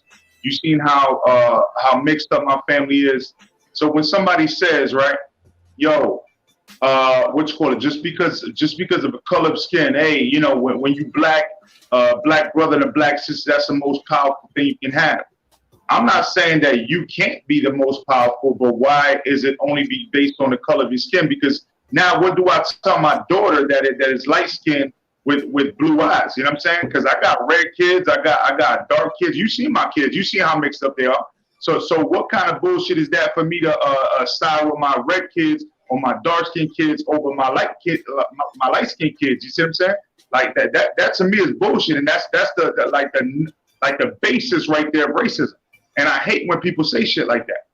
You know what I mean? I really do. Because for me, I don't give a fuck where you put me on the planet. You could put me in Somalia, I'm gonna survive. But motherfuckers like that can't survive because even the Somalians will fucking take off their head. You know what I'm saying? Because that's some racist shit. You know what I mean? So I just had to say that. I had to get that shit off my chest because that's why I came back on. Because straight up, that shit right there, you looking at the wrong thing. If you're looking for a long-term conclusion into how to make the earth a better place, you coming up with the wrong solutions off with. Who said that? I didn't hear that. I missed. No, that's what I think Ricky was saying that. But I agree with that. I want to go after Major Key finish that point. Go ahead. No, because I don't know. He was asking me who said that, but I was done with my point.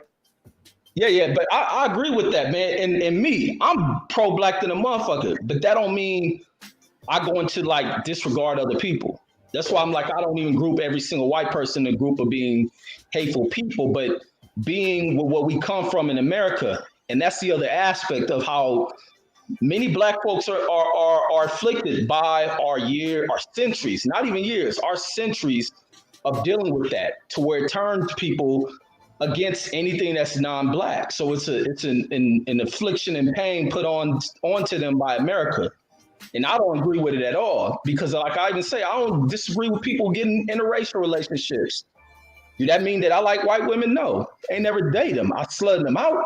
I ain't never dated none of them, but it don't create to where I have to be against a person because they not black. That's ill thinking. I don't buy into even the ideal of we need to get away from white folks. That shit, we around our own people. Where I don't even get how people get into this ideal that we're around white folks. We are in our own communities and effing them up. So it doesn't change anything. The mindset has to change. That pain and hatred has to get out the heart of people. Like I was saying, that old revolutionary mindset sometimes has to be relaxed and chill, because sometimes you don't function properly. And I done watched a lot of warrior type motherfuckers, revolutionary type motherfuckers lose their mind. Same thing we watch with Huey Newton. It wasn't just what the government did to him. It's a lot of times when you put a lot of that shit up on your back and you on that battlefield, you get fatigued at times. And everything ain't a battle. Everything ain't a fight. Sometimes you got to learn to tone it down and relax. And sometimes you got to understand when the enemy is defeated and when it's time for you to go about doing your thing. Like Denzel said in the movie The Fences, and I'll always like that line. I don't give two damns about somebody liking me. I forget what the line is verbatim, but it's not about what if this person talking about his son. Like, dude, who cares if I love you or if I like? Basically, do I take care of you? Basically, yeah, you just do right by me. If I put in this amount of time and this is our agreement, then you go out and pay off the result of our agreement. I don't give a damn about you loving me or not. And that's what too much of what I hear with black folks complain about racist white society is it sound like they want love from them. Even when I hear people complain in this boxing shit about what they don't want. If you know they don't love you, then why are you seeking their damn compassion and shit? You move through them. And at what point do black folks recognize when they can run through folks? But that doesn't make you to hate someone or even think so someone is not dating a black woman that they're no longer black. That's some old ill ass shit. You must see what's in that person's heart, because there's some black folks who got black women who are the most demonic motherfuckers in our society, who are the most detrimental people to us, who create the pain for us. We got to look at shit case by case. And I don't mean we overdo it with I see too much with black folks who overdo it with putting black folks under these microscopes. So like somebody was saying when we talked about Obama and shit, were you doing that same thing with these other white presidents? Because these ain't just supposed to be president. This is a country. It's a racial country, but your job ain't just to lead and disregard every other race of people. And that's why you hold them accountable for a lot of that shit. And a lot of times black people like, they ain't our issues. What the fuck you mean they ain't our issues? They run in a country that we in. It is our issue. And we hold the motherfucking flame up under. Even when I talk about Donald Trump, I get so many black people that act so worried. What are you saying that for, Reggie? But if I talk about Obama, black ass, it's cool. But you acting worried. That's a fear. That's that bullshit that you see in black folks. And a lot of black folks are afflicted by their pain and fear of white society, what they think, because they hear all these rope stories. Well, black folks hung white folks on ropes. Well, I guess you don't believe it because you don't hear the stories. Black folks slaughter white folks, but I guess you don't believe it because they don't teach you and you don't hear it. Stop buying into what you don't hear on the news article, what you ain't read in the book, to think that ain't reality. It's a lot of shit that don't go reported that we have done to them. And it's a lot of things that have ultimately turned a lot of things in society that ain't just off the hands of civil rights movements and all that other stuff. A lot of that revolutionary stuff you watch from the Black Panthers, which they don't like to teach you, caused America to wake up and change stuff, because there's a lot that was going on during that time period. Black folks are slaughtering white folks. Do they report it? No. They don't report none of that. So Hey, I so in mean, a nutshell, around, you understand where I was coming from, though, right? Like, you know what I'm saying? Because I got little white girls. You know what I'm saying? I got a little white boy with light eyes. You know what I'm saying? And then I got some red kids. You know what I'm saying? That white kids. I actually had an incident where a white kid called my son a nigger. You know what I'm saying? And we had to get their parents involved and shit like that. You know what I mean? And so that's what I'm trying to say. So. What, when somebody comes to on some racial shit like that, to me it's like, yo, dog, you know what I'm saying? I don't see color. So why you even coming like that? You know what I mean? Let me let Queen P get in, cause Can I speak? Aren't you Hispanic? Go ahead. Huh? Are you Hispanic? And I asked that. I'm Caribbean. Yeah, I'm Caribbean. Yeah, I speak Spanish. I speak English. You know what I mean? But English is my primary. No. Well, I can't even say that. My grandmother actually taught me to speak first. But yeah. No, I only asked that just because from looking at your pictures and seeing you and hearing your voice, you mentioned having white kids and black kids. Like, I get the whole mixture thing, but I don't know. I'm trying to understand how they're white and this. If you're Hispanic, if you are, because I don't know. Are you asking him like what are the races of the mothers? You mean? Like, pretty much, because I'm kind of a little confused. Maybe the races of the mothers may be the thing, because that was kind of threw me for a stump. And maybe to some people it doesn't matter. It was just for my own clarification. Yeah, no. If you want me to explain that, okay. And so he did say Caribbean roots, so yeah, exactly. So once he said that, I was like, okay, that works. So what part of the Caribbean? If you care to divulge in that? Yeah, I'll make it brief. I mean, so for me, first and foremost, like I'm not one of them dudes that actually see color. Period. Man, I grew up around nothing but like all types of mixtures, and this is one of the reasons that Troy's like my brother. You know what I'm saying? It is what it is, man. Like Troy could tell you the type of neighborhood I grew up in because he grew up in the same neighborhood. That's why me and him so tight. You know what I mean? And that particular area in the Bronx is up the street is Italian and Albanian, but the type of place that we actually grew up in was nothing but Jamaican and black. You know what I'm saying? And so the way that I am and the way that I was raised around the Bronx where there was different type of people, Italian, Albanian, Jamaican, black, you know what I'm saying? African, you know, Puerto Rican, Dominican, it was all mixed up. So I didn't really know how segregated shit was until I moved to the South, to be honest with you. So I don't really see all of that, like, because my family's mixed up like that. My family ranges from pale white to pitch black. You know what I'm saying? So I don't really see none of that. But then when we have to break it down, because I know race is a social construct that I don't actually have to bite into, everybody else does, though. You know what I'm saying? So if I have to break it down, yes, I have a couple of white baby mamas. I got a dark-skinned baby mama, you know what I'm saying? A South American baby mama, you know what I'm saying? And it is what it is. You know, so yeah. No, it's okay. I was just asking for my own clarification, and you answered. The fact that you said you had Caribbean background, I'm like, okay, that works. Yeah, my whole saying that you had white and black, say, and yeah, because when you said the white and black, and I'm like, wait a minute. I got people in my family that are white with blonde dreads, and I got people that are dark skinned with black dreads. You know what I'm saying? Like, so that's what I'm trying to tell you.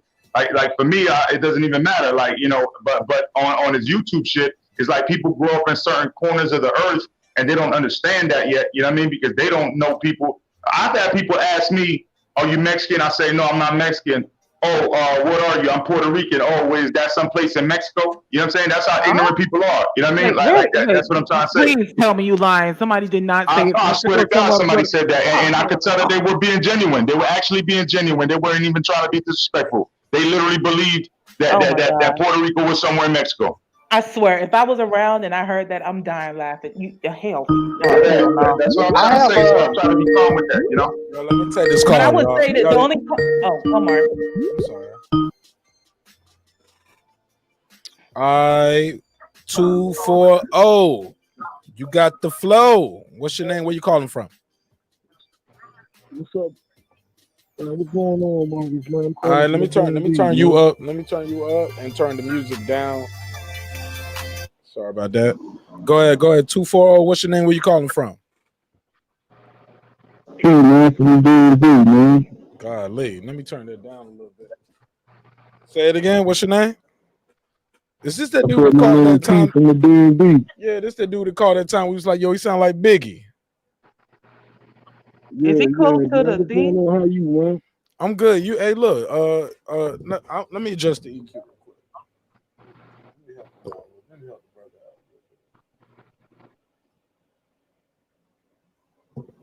All right, bro. You got the floor. Can you hear me? What's up, Troy, man? How you, man? But I was calling, man. I heard y'all little, you know what I mean, y'all little debate or whatever. I want to change the subject for just a second, man. Why would you do I want to that? know how you feel, man. You and Troy feel, man. The rest of y'all, man, about that Oscar Valdez, man. You know what I mean? WBC, man. Oh, he want to change it to boxing. That's what he How want to y'all talk feel about. about that situation, man? Yeah, and what's your question exactly? I'm saying, far as him taking these steroids, whatever the case may be, and then coming for his belt, man. Okay. All right. And what's your name again? I know you from the DMV, and I know your voice, but I always forget your name. My name is P, man. P. P from the DMV. P, like the letter P. I like Big Papa because he got that biggie. He got the biggie voice, right? All right, but thank you so much, P. We'll bring that to the panel on the channel. For sure. I appreciate you. All right, look, let's. That was his question. He wanted to know what Troy. He asked about Troy direct. Well, Troy got off. So Troy ain't even here to answer your question. But did anybody want to answer his question? He wanted to know what y'all felt about Oscar Valdez and the WBC. It's ridiculous. Go ahead, Fight Doctor. You got the floor. WBC and the WBA are the most corrupt organizations in boxing by far. There you go. You loud and clear now. There you go. Both of them are criminal, beyond criminal. And boxing is a sport where, you punch each other in the head, and if you have a moderate to long career, you're almost guaranteed to walk away with brain damage. And here comes the WBC, who are going to allow a fighter to cheat. Hey, can you give us the backstory for the ladies on the panel, or anybody who tuning in don't know what's going on? What is allegedly going on with Oscar Valdez, the WBC, and the sanctioning body, which is on a Native American ranch reservation? I don't want to say Indian reservation. I don't know if so. YouTube, it wasn't intentional. It's not hate speech, but Native Americans have a reservation. They got a casino. They got venues. Fighters fight at those. What happened on Fight Doctor? Fill us in. What's going on? Give us the backstory. So the WBC briefly. The WBC has a clean boxing program where they subject their fighters to Olympic-style drug testing, right? And the WBC has actually suspended fighters in the past for failing these types of drug tests. Okay, now here comes Oscar Valdez, who fails this Olympic-style drug testing. He's caught with a banned substance in his system, right? Give the date, Doctor. Give the date. I forget. This is in the last week? Yeah, about 2 weeks ago. Yeah. All right. So he's failed in the last couple of weeks. He was found with his this substance in his system. Banned substance. So they test the A sample. If the A sample is bad, they test the B sample. The B sample came back bad. Now, normally, what should happen, a fighter in his position, he should be stripped of his title, and this fight should not be allowed to go on. At the very least, he should be stripped. But the WBC has decided that they're going to change their rules, which they have done in the past. All right? They're going to change their rules, and they're going to allow this fight to go ahead, despite the fact that this fight is in clear violation of the rules. Okay? And this corrupt athletic commission is on board. It's all about the money. And again, I don't understand why we give so much credence to these sanctioning organizations when their number one aim is to see who can be the more corrupt. It's ridiculous. All right, well, look, I appreciate that. Somebody asked, hey, look, it was a caller. He asked the question. We had to answer the question. Let's get back on let's stick back to the subject that we had on, or did anybody else want to speak on that? What, the boxing topic? Well, yeah, about the Valdez being able to fight this weekend. He's not being stripped. I don't even know if he's forfeiting any of his purse to the guy. I don't think he has to forfeit no purse. The guy is still taking the fight. This is a big opportunity for this guy too. Who beat him in the amateurs by 1 point? You get what I'm saying? So, I don't know. Anybody got anything else on this? They asked Troy Graham and me in the panel about it, but we can get back to the docket unless y'all had anything else y'all wanted to. I would say that it's honestly, the guy, he's trying to get his one shot at the glory, and he know that, hey, I've already beaten him by 1 point. I want to go ahead and, fight him again and make it count on a higher stage. And this is my only way to do it. If I turn down the fight, they'll never let me get back, to fight him again. So I understand where he's coming from, but for him to agree to be cheated is kind of tough. Yeah, man, it's tough. Yeah, man. But look, I get it, man. He's just trying to get his chance, and this is his biggest payday. Shit, if he back out somebody else, or not even back out, or if he just choose not to do it, they'll put somebody else in there, and somebody else gonna get to feed their family. This is a job, so let's keep it moving, man. Unless anybody had anything else they wanted to add to it. Punch Drunk Boxing in the chat. Yo, Punch, I appreciate you being in the chat, man. I told Punch, man, Mike on Sports should have made his list. Reggie, he said you ain't made the list because you don't just talk about boxing, but I respect it though. It was just a strict boxing list. But let's keep it moving. He said boxing is the hood. Gangsters playground. I gotta say, I should at least make the honorable mentions, man. My shit is consistent with motherfucking legends. But I digress. I'll leave that alone. You know what I'm saying? I should have made that list. That's neither here nor there. That's neither here nor there. That's neither. Heard a couple other things that ain't as consistent as me, but I ain't gonna be mad about it. Nah. We ain't gonna do that. Let me meet you right real quick. You're doing too much now. Hey, look, boxing is the hood, a gangster's playground. Just like in the hood, you may. Just like in the hood, you and I may get caught with some amount. Hold on, I can't even say that. I put this on the screen without proofreading. Can't put that on the screen. You're talking about some coke. Okay. Call it sugar booger. Oh man, yeah. I can't believe I put that up there. I should have proofread that. I saw boxing. I put it on the screen. Maybe he's talking about soda, but basically he's talking about Pepsi. And you get caught with a certain amount, yeah. I ain't gonna get the same time you got because you ain't got the lawyer I got. But yeah, that don't mean we gotta accept it though, Punch. Like we can't accept that. And Punch, I respect your opinion when it comes to boxing. And it's an open channel, open panel, open dialogue. I appreciate your support. And you're more than welcome to pull up or call in. You want to call in so you can get your bars off uninterrupted? That's cool too. You know what I'm saying? Anybody gonna interrupt you? You can get in and get out like a robbery. Or a drug deal, like you mentioned right here in the chat. Exactly. Yo, his opponent got enough time to even a playing field. Yo, I gotta. We about to time you out. Hold on. Hey, look, who got a wrench out there? Can y'all time this guy in for me? Time him out, please. Boxing is what? No, time him out. Time him out. And if you got a wrench, take his wrench. Somebody. Are you talking about the one that said it's a Native American? I time him out now. Okay. I want him timed out. Put him in the corner. Put him in the corner. Well, HOD deleted him anyway. Oh, he got him out of here. See, HOD know what's up. Well, look. We ain't disrespecting boxing over here, and we ain't gonna disrespect that, and we ain't gonna be man. And fighting for white is even more retarded. Nah, man. We got to get you up out of here. We got to get you up out of here, man. I'm sorry. And I normally don't do that, but we don't need it. We good on the views, baby. We good on the. Also, we good in real time. Let's go. Let's finish. Fuck you, man. Oh yeah, Reg. Yeah, let's finish. Too much life, man. Shit. I tried to get y'all back the floor, and y'all wanted to keep talking about boxing talk. Well, the only thing I would say, can I say something right quick? I know we were talking about Obama previously and the criticism towards him. I sometimes wonder with what he has been able to do or what he hasn't been able to do, and this is kind of piggybacking off of Brandon Washington.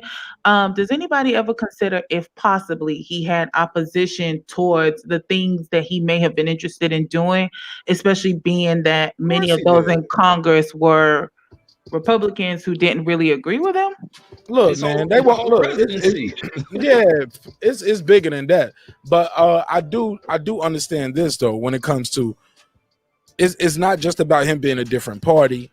Mm-hmm. Racism is alive and well, and I disagree with a lot of my brothers and sisters on this. I got family members. Some of you guys know. It's no secret. My uncle is married to a white woman. Is it the German lady? The German lady. But that's what I was about to say. People won't say she's not white. She's German.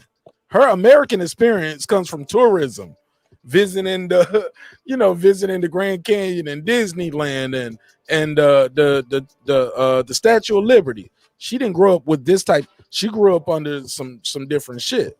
When she saw black people, it was different. They were the troops. They were the good guys. You know what I'm saying? And she heard them stories about that black American man with that motherfucker. You know what I'm saying? Long story less long. Yo, long story less long. No. You know you can't cut off. Whoever said can I cut off? No, please. Let me say this. I said all that to say this. What up, Kyle? Boxing section. Everybody's American experience is different, and I get it. But I differ with a lot of people when I say I don't believe in white supremacy. I don't, because it's almost like an oxymoron.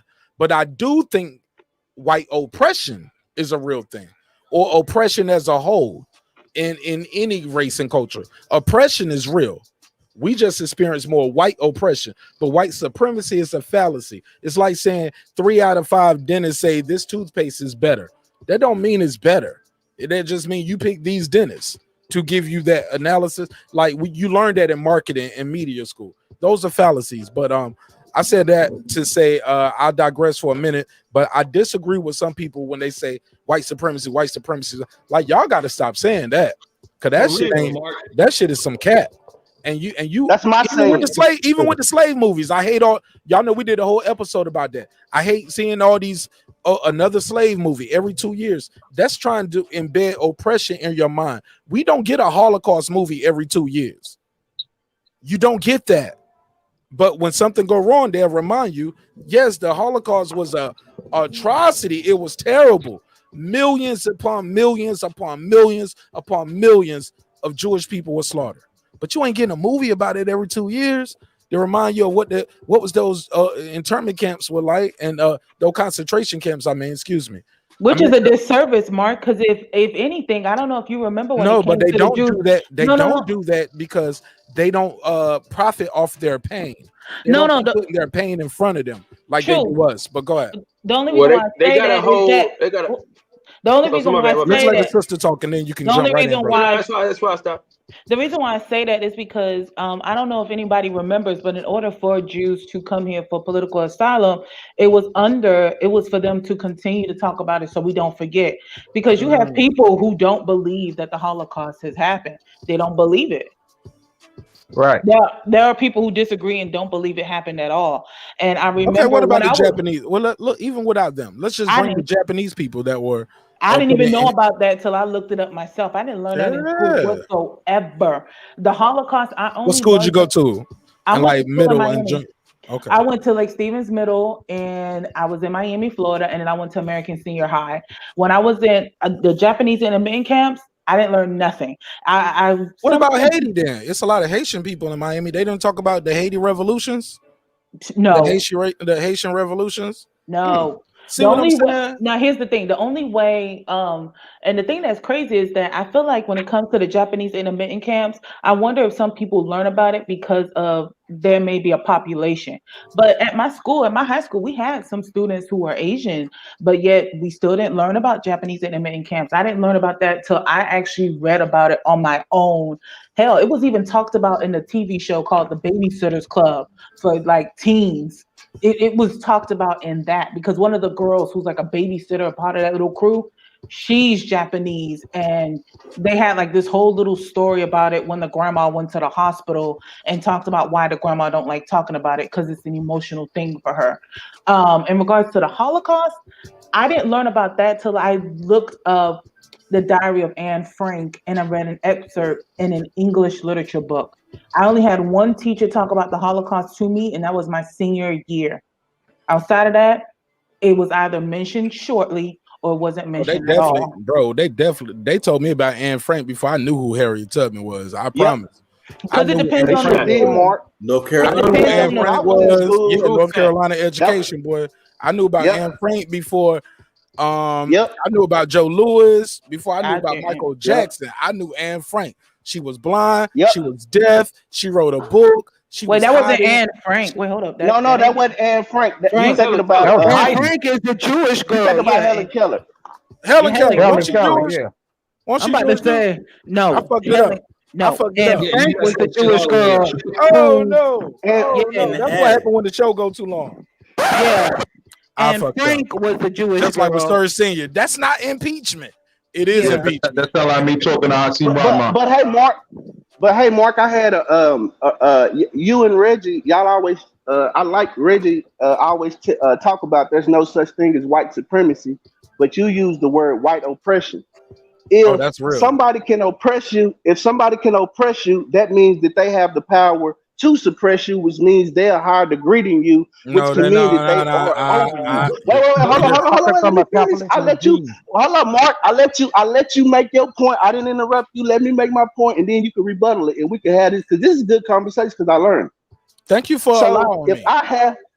no, thank you for allowing me. I'm It's your fucking with you. platform. I'm just being an I know. asshole. Go. I know. So if y'all saying white oppression, not white supremacy, what makes them supreme is what they can do and how they oppress you. So if they have the right to oppress you in most of the areas in life, that from I hate to say it, but that makes them supreme over you. Nah, bro, I That's got what a makes them case on supreme. you. I'm just from hold on, this is just my vantage point. Let me finish. Let me land it. And then because I'm here for all of it. Because I really want to hear what y'all think about this. Because they control every area of our lives. Every area is controlled. Mark, you just admitted that that they have the ability to oppress us. Whatever word you want to use, I if you even want to took white interchange out that. of it though. But did you hear that in my opening statement? I The said reason I say oppression white, itself, period. Whether you want to use but like when you go to Africa, it's blacks oppressing blacks in certain places as well. But the root, no. When you go to Africa, the root of oppression goes back to white supremacy and white people. There's no black government independent of white people in Africa at all. Period. Facts. None. Yeah, It's been a lot of fake So facts going on all night. Y'all got to chill with that so fact shit. Y'all all got. right, I'm gonna let y'all have it. I'm Okay, putting go ahead. cases I'm on gonna let all y'all you have it. Go ahead. motherfuckers. let me I'm touch gonna be Perjury on quiet. and I'm gonna be impeachment. quiet. Go ahead. Impeachment, Sir Senior. Sir Senior, this is impeachment. So Senior said he wanted to go. So can we let him go Yeah, sometime? y'all go ahead. I'm And gonna give me a also bottle of Kyle water, is so I'm gonna be gone. So Kyle is in here too. Hey Kyle. yeah, Kyle. I What's told up, Kyle I'm Kyle? gonna pass on the mic when we done, but I need him to pull up and represent. Let let me people go know what they're last. getting Let me go into. last. All right, go ahead, Sir Senior, then Kyle. Please. Wait, what Yeah, was that most last definitely. statement he I wanted said? to get in on that. So, a person Oh, who has he's a gun can steal from you. They can shoot you. They could kill you. They could whatever. oh, there you That go, doesn't Sir make them Senior. supreme. That don't make them better than you. They just have a gun. They have a weapon. Military power. Go ahead. So just because you having a weapon and makes you able to take something from someone, don't make you better than them. So the thing of you saying that, okay, well, they can take from you or they can control you. Well, if I have a gun to your face, then unless you're willing to die, then I can manipulate you with that military force or the force of arms. That don't make me better than you. So I would respectfully disagree with you saying that, oh, because they can control your life or they can have a negative or positive impact on your life, that makes them supreme. Absolutely. Go. Oh, who next? Who next? Cal, get in there, man. I gotta touch on that, man. I gotta touch on that. White supremacy is basically, in my opinion, it is the case of insecurities of people. You're not supreme. You're not. It's no. If you gotta do all that shit to claim your supremacy, bro, you an insecure ass punk. You know what I'm saying? Dude, when you can walk in the building and be respected without doing all the extra shit that people got to do to feel like they doing some shit. Ain't nothing supreme about that, bro. You know what I'm saying? Being supreme is being a fucking man, and not. See, I always say this, man. Keep it player at all times. My job ain't to make nobody else look bad so I can make myself look good. I'm gonna make myself look good, looking good on my own goddamn self. You know what I'm saying? I ain't gotta worry about Marq Nash. You know what I'm saying? I ain't gonna talk about his bucket hat because I want to wear one. You know what I'm saying? I'm gonna let that man rock his bucket hat. You know what I'm saying? I ain't gonna get mad at Red for saying shit because I like to say shit too. You know what I'm saying? I'm gonna do what I do. I'm gonna let him do what he do. I ain't gotta step on no other man to look good. But what I will say is this though. Black people, we gotta understand that. See, because we so caught up in what the white man got going on and what he gonna do and what he ain't gonna do and shit like that. Once black people understand that, man, that supremacy ain't shit, that we are everything that they want to be. You know what I'm saying? You know, just think about this.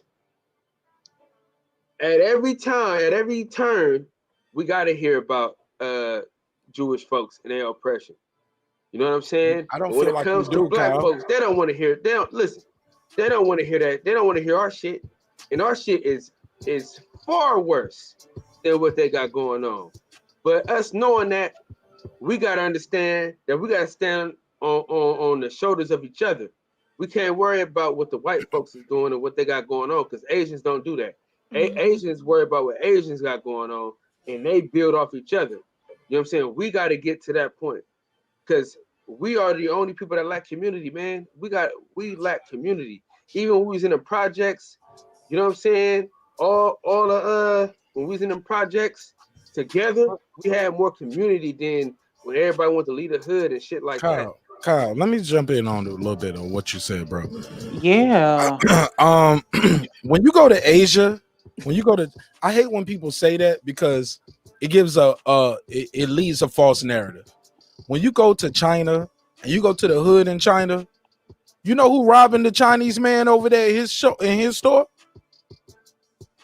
It's the other Chinese people. It ain't black people. We ain't talking about China, but we talking You about missing America, my point. You missing my point because you did say it like almost like other communities are always more united than us. No, that's not. Bro. People do crime and people support their people in relation to proximity and where they at. In my opinion, and what the data would show. The evidence will show. I sound like that nigga, right? The evidence will show.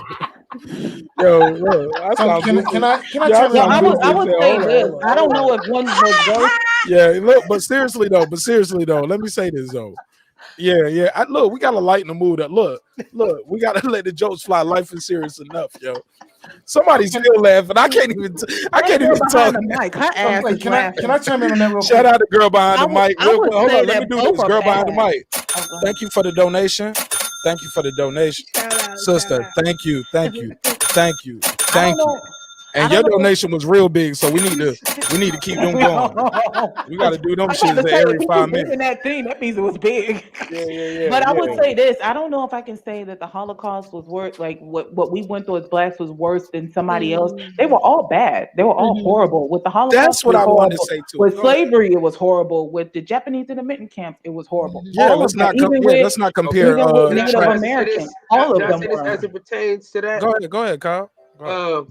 I can say this from experience because my great grandpa was a slave owner in South Carolina. Shame on you. Shame on you. That don't count. Shame on you. One. Fuck your great granddaughter. Damn, son, where'd you find that? No, let's finish. Paul and Dean, y'all. I'm about to tell you why I say fuck them. Listen. We got beef, Kyle. Let me tell you this though. I never liked you anyway, you pretty motherfucker. Up there with that curly hair and shit. Listen up. On some real shit though. Fuck You're behind the mic. Wait, let him. No, all right, I'm gonna be quiet. Come on, Kyle. Go ahead. I'll be quiet. This is what I'm saying. I'm trying to give you some real shit though. All right, man. I'm mute. This is why I'm telling you that our slavery, I don't give a fuck what nobody say, because we got people living from this shit right now. that can actually touch it. I can actually tell y'all. Feel me? My great grandpa sold his own fucking kid. Oh, you dig what I'm saying? Sold his own fucking kid. So I don't want to hear no shit about no fucking Holocaust. When niggas was selling their own fucking kids, you feel what I'm saying? That mean you ain't shit. You know what I'm saying? He sold my grandpa to a plantation in Texas. Oh, you feel what I'm saying? My family's originally from South Carolina, and he sold my grandpa for nothing. The only thing about him though is he gave all his kids a trait. But what good was that trait if you was gonna ship us off? It wasn't. You know what I'm saying? He was just shipping niggas off. So if you ever so for me, that point alone, you gotta say that because Jewish people, they was holding on to their family members. They weren't giving a motherfucker away like that. Motherfucker, he sold his own fucking kid. Who's the one in all black though? I'm a little worried. I want to answer that. Can I answer that? Everybody. Not everybody. I want in on that. Not everybody at one Okay. time. Let me let the lady go first. You know, I gotta respect the lady. Oh no, I don't have nothing. It's just that All right, well then, who's the person in the black? No, I'm joking. And the fight doctor wanted to say something too, but go Brandon. Go ahead, Brandon. Then the fight doctor. Go ahead. Okay, Kyle, be ready now. Be ready now. See, when we start talking about slavery and chattel slavery and all of these things, we have to talk about it in context as a whole. Kyle, what you talking about is an individual experience, and that man did Nigga, that no because individual experience. Hold Nigga, they on. was selling niggas like a Go ahead, Kyle. motherfucker. No, Kyle. From what I called up to you, you was talking about. From what because I'm at work, so tell me if I missed something, Kyle, because I may have. From what I understand, you were saying that a black man sold another black man. Is that what you were saying, or did I miss that? He wasn't black, but he bore those children though. He made these children just to sell them. Family. He was making his own plantation. You know what I'm saying? When you one talk about rape children, at a time. What? See, when you gotta think about that in the societal aspect. That them is not his children. Them are just offspring that he had with a slave woman. Bruh, you sound like the dude that sound like he should get reparations. No, just follow me. Just follow me. Bro, that was follow me for a second? Please say not Larry. I didn't say it wasn't rape. I didn't say it wasn't rape. What I'm trying to say is, you look at gotta the society understand and the what time where he that was man in. It was did the time. Right. There was so some people when that you- didn't have you looking slaves, at it- bro, because they had a higher moral compass in those times. Right. But what Everybody didn't own slaves.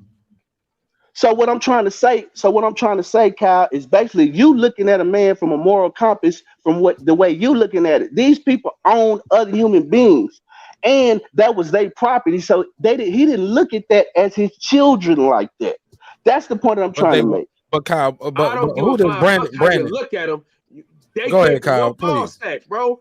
You know what I'm saying? That wasn't no that nigga. They ain't nothing to it. That's like That was his like property that he went into. That's property. Trading kids right now. Not for everybody though, Brandon. No, that's property. Brandon. That's property. Brandon. What you understand is, Brandon, everybody didn't own slaves back then, even though that everybody didn't live by that. And you're saying Kyle is wrong for holding his great grandfather. Is a great. It's a couple of great grandfather to a moral compass that he has now. Correct? Of course he's wrong for that. Yes. And what I'm trying to tell you is, even back then, some people knew slavery was wrong. Even back then, great grandfather. That's not the point, Mark. That's 100% the point. We established the point before I said my next thing, nigga. That's 100% the point. What do you mean that's not the point? See, y'all missing my point. I think you missing my point. I thought My I reinstated your point. It's like holding him to like a moral standard. It's like the cancel culture, yeah. Okay, that's what. Look, That's so wrong. I'm not missing your point. We just totally disagree with you. Like you're saying, we're wrong for holding his great grandfather, and he's wrong for holding his great grandfather to a standard of a white. So he thinking or that a released white man 100 who years ago. owns slaves. But what So you're trying to, Candace what we're basically trying saying to that a tell, white but man who I heard owns you. slaves, I heard who you. I heard you. raped the woman, should have compassion for the offspring that he made. That don't make sense. No. He just saying he's a fucked up Can I say person. this though, brother? He just saying he a fucked up person, and you was like, well, he ain't no fucked up person because that was the year he was born in. If he was born in 2021 and trying to pull that shit, yeah, he'll be a fucked up person. Hey, can I say this though, Brandon Washington? Go ahead. Go ahead. Can I say this, dog? That's not the point. Hold on, let me tell you this though. That Oh, motherfucker. that playback is a motherfucker. Check that playback. Let's get it. Hey, hold on, real quick though. That motherfucker was like Thomas Jefferson about this bitch. You know what I'm saying? That motherfucker. But the thing about that nigga though, let me tell you about this motherfucker though. I don't know if this is a good thing or a bad thing, or if it's fucked up or not. Let me tell you this though. All the kids that he had, he raised them motherfuckers. This is what I'm telling you. He raised these niggas like they was his kids for real. He gave these niggas the best, and he sold them. He gave these niggas the best training. He taught them the best skills, the best trades. He gave them the best trades, everything. Whether he was trying to make money off these niggas or not, I don't know. But nigga, he had hella kids. If I showed you the Facebook group with all my family members with the last name Bellinger, you would be like, God damn, this nigga was getting busy. Kyle, are you related to Eric Bellinger? Niggas. Might be. Huh? Are you related to Eric Bellinger? No, probably shit. You know what I'm saying? That man they ain't no fucking, you know what I'm saying? He's a rapper. I don't know because you have He's a singer. Eric's a singer. In South Carolina though. I'm telling you the truth. If he got family from South Carolina, is most likely because most of us come from South Carolina because that was one of the main slave ports. That was one of the main slave ports. So a lot of us can trace a lot of our origins to the Carolinas because those were some of the major slave ports that we came in. Galveston. I got pictures of this nigga, dog. I got pictures of this nigga. Now, well, look, once again, we kind of went away from, but I'm okay with it. Look, I always say business, entertainment, art, technology, sports, and what? Anything else y'all feel like talking about? I want to talk about that. Can we get the fight, Go ahead, Reg. No, I go at the fight doctor because you've been trying to go. The fight doctor been trying to go. Right back. It sounds clashy. It's clashing. Go ahead, Reggie. No, fight doctor is trying to get in. I can go after him. Go ahead. I can go after him. So in 2021, in contemporary culture, the black man catches a lot of flack for being a bad father, for not raising his kids, not taking care of his kids, having a bunch of different kids with random women, with a bunch of different women, and not being there to support his children emotionally, financially. Who says that? But that's contemporary culture. That's the rap that we get nowadays, right? According to what? What site? Where? Sites or sources? That's contemporary culture. Okay, and I hear that a lot. Well, you may disagree, but I have a different meaning, right? So now, you believe that though? Well, no, I do not. Okay. What I believe is this: is that if that were true, then where we learned it is from the slave master, because the slave master is the original deadbeat dad. All those things that I just mentioned, having children out of wedlock with random women, not being there to support his children emotionally, financially, that was the slave master. Okay. So if the black man, I'm gonna let you get in after this. Go ahead, fight. So if the black we man got a call too. If the black man is guilty of these things in modern society, then he learned them from his slave master. All right, fight doctor. Hold what you got. I'm gonna give you the mic. I'm gonna give you the floor right back. We got a call real quick. 404. You got the flow. What's your name? Where you calling from? Highway. Lena in Atlanta, Georgia. Lena in Atlanta, Georgia. Hey, what's up, Lena? How you doing? Okay. I'm an S-back in Belize. So that's another country. Oh, you in Belize? No. She sound country as shit. Yes, I'm in Georgia. You an APEC? Hold on, y'all. I'm sorry. No. Somebody else was talking on the panel. Go ahead. I apologize. No, you don't have to apologize. You are Lena from Atlanta, Georgia, right? You're absolutely correct. Okay. Go ahead, Lena. You got the floor, sweetheart. Thank you for beaming in. Yes. What sparked your interest and made you want to call in? What do you want to speak on? My interest is, I'm so interested in black men and young boys, and that's what I'm interested in. I mean, a lot of people might hate me. I don't give a fuck because at the end of the day, you can't fuck with me. You can't get at me. Oh, You I know can't who she fuck is, with Mark. me at She's the one any that was fucking trolling in the point. chat. You don't even know who the Period. fuck you talking to. Let her talk. Let her talk. Let her talk. Hold up. I protect black Everybody quiet. men. Everybody be quiet. She said she protect black men at all Yes, I costs. do. And then let her talk. At all costs. You're motherfucking right. And I'm a black man's my damn self, so I gotta let her You know, talk. yes. Motherfucker. Yes. A lot of women are with me. So I expect for every woman to be, in my perspective, of protecting y'all, because everybody not gonna be on my what I'm doing. I don't give a fuck. As long as I where I'm going, and as long as I can get to these countries, because the more the motherfucking I can collect land and addresses and all that shit, the more I can talk shit and crack. Never mind. Oh fuck it. So look, let me ask you this. So you are into buying property, Lena? Or do you travel a lot? That shit is done. You travel a lot? That's been done. Yeah. So I'm listening. So KYC. You know what KYC is? Enlighten me, my sister. Baby, I'm gonna enlighten you. Y'all gotta chill, man. No. Can you hear the people talking? Yes, sure. Okay, because I'm trying to. I love people. Because I'm trying to have a real conversation with you, but I don't know. Because yes, before we had the phone line because set you up, know what?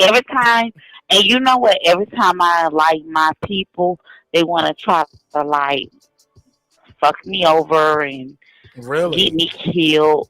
Yeah, you have no idea of who I am, but I like to be a nobody. You know what a nobody is? Undercover. You can blend in, move in and out the rooms. Nobody don't you just like that. She was gone, like Kaiser Soze.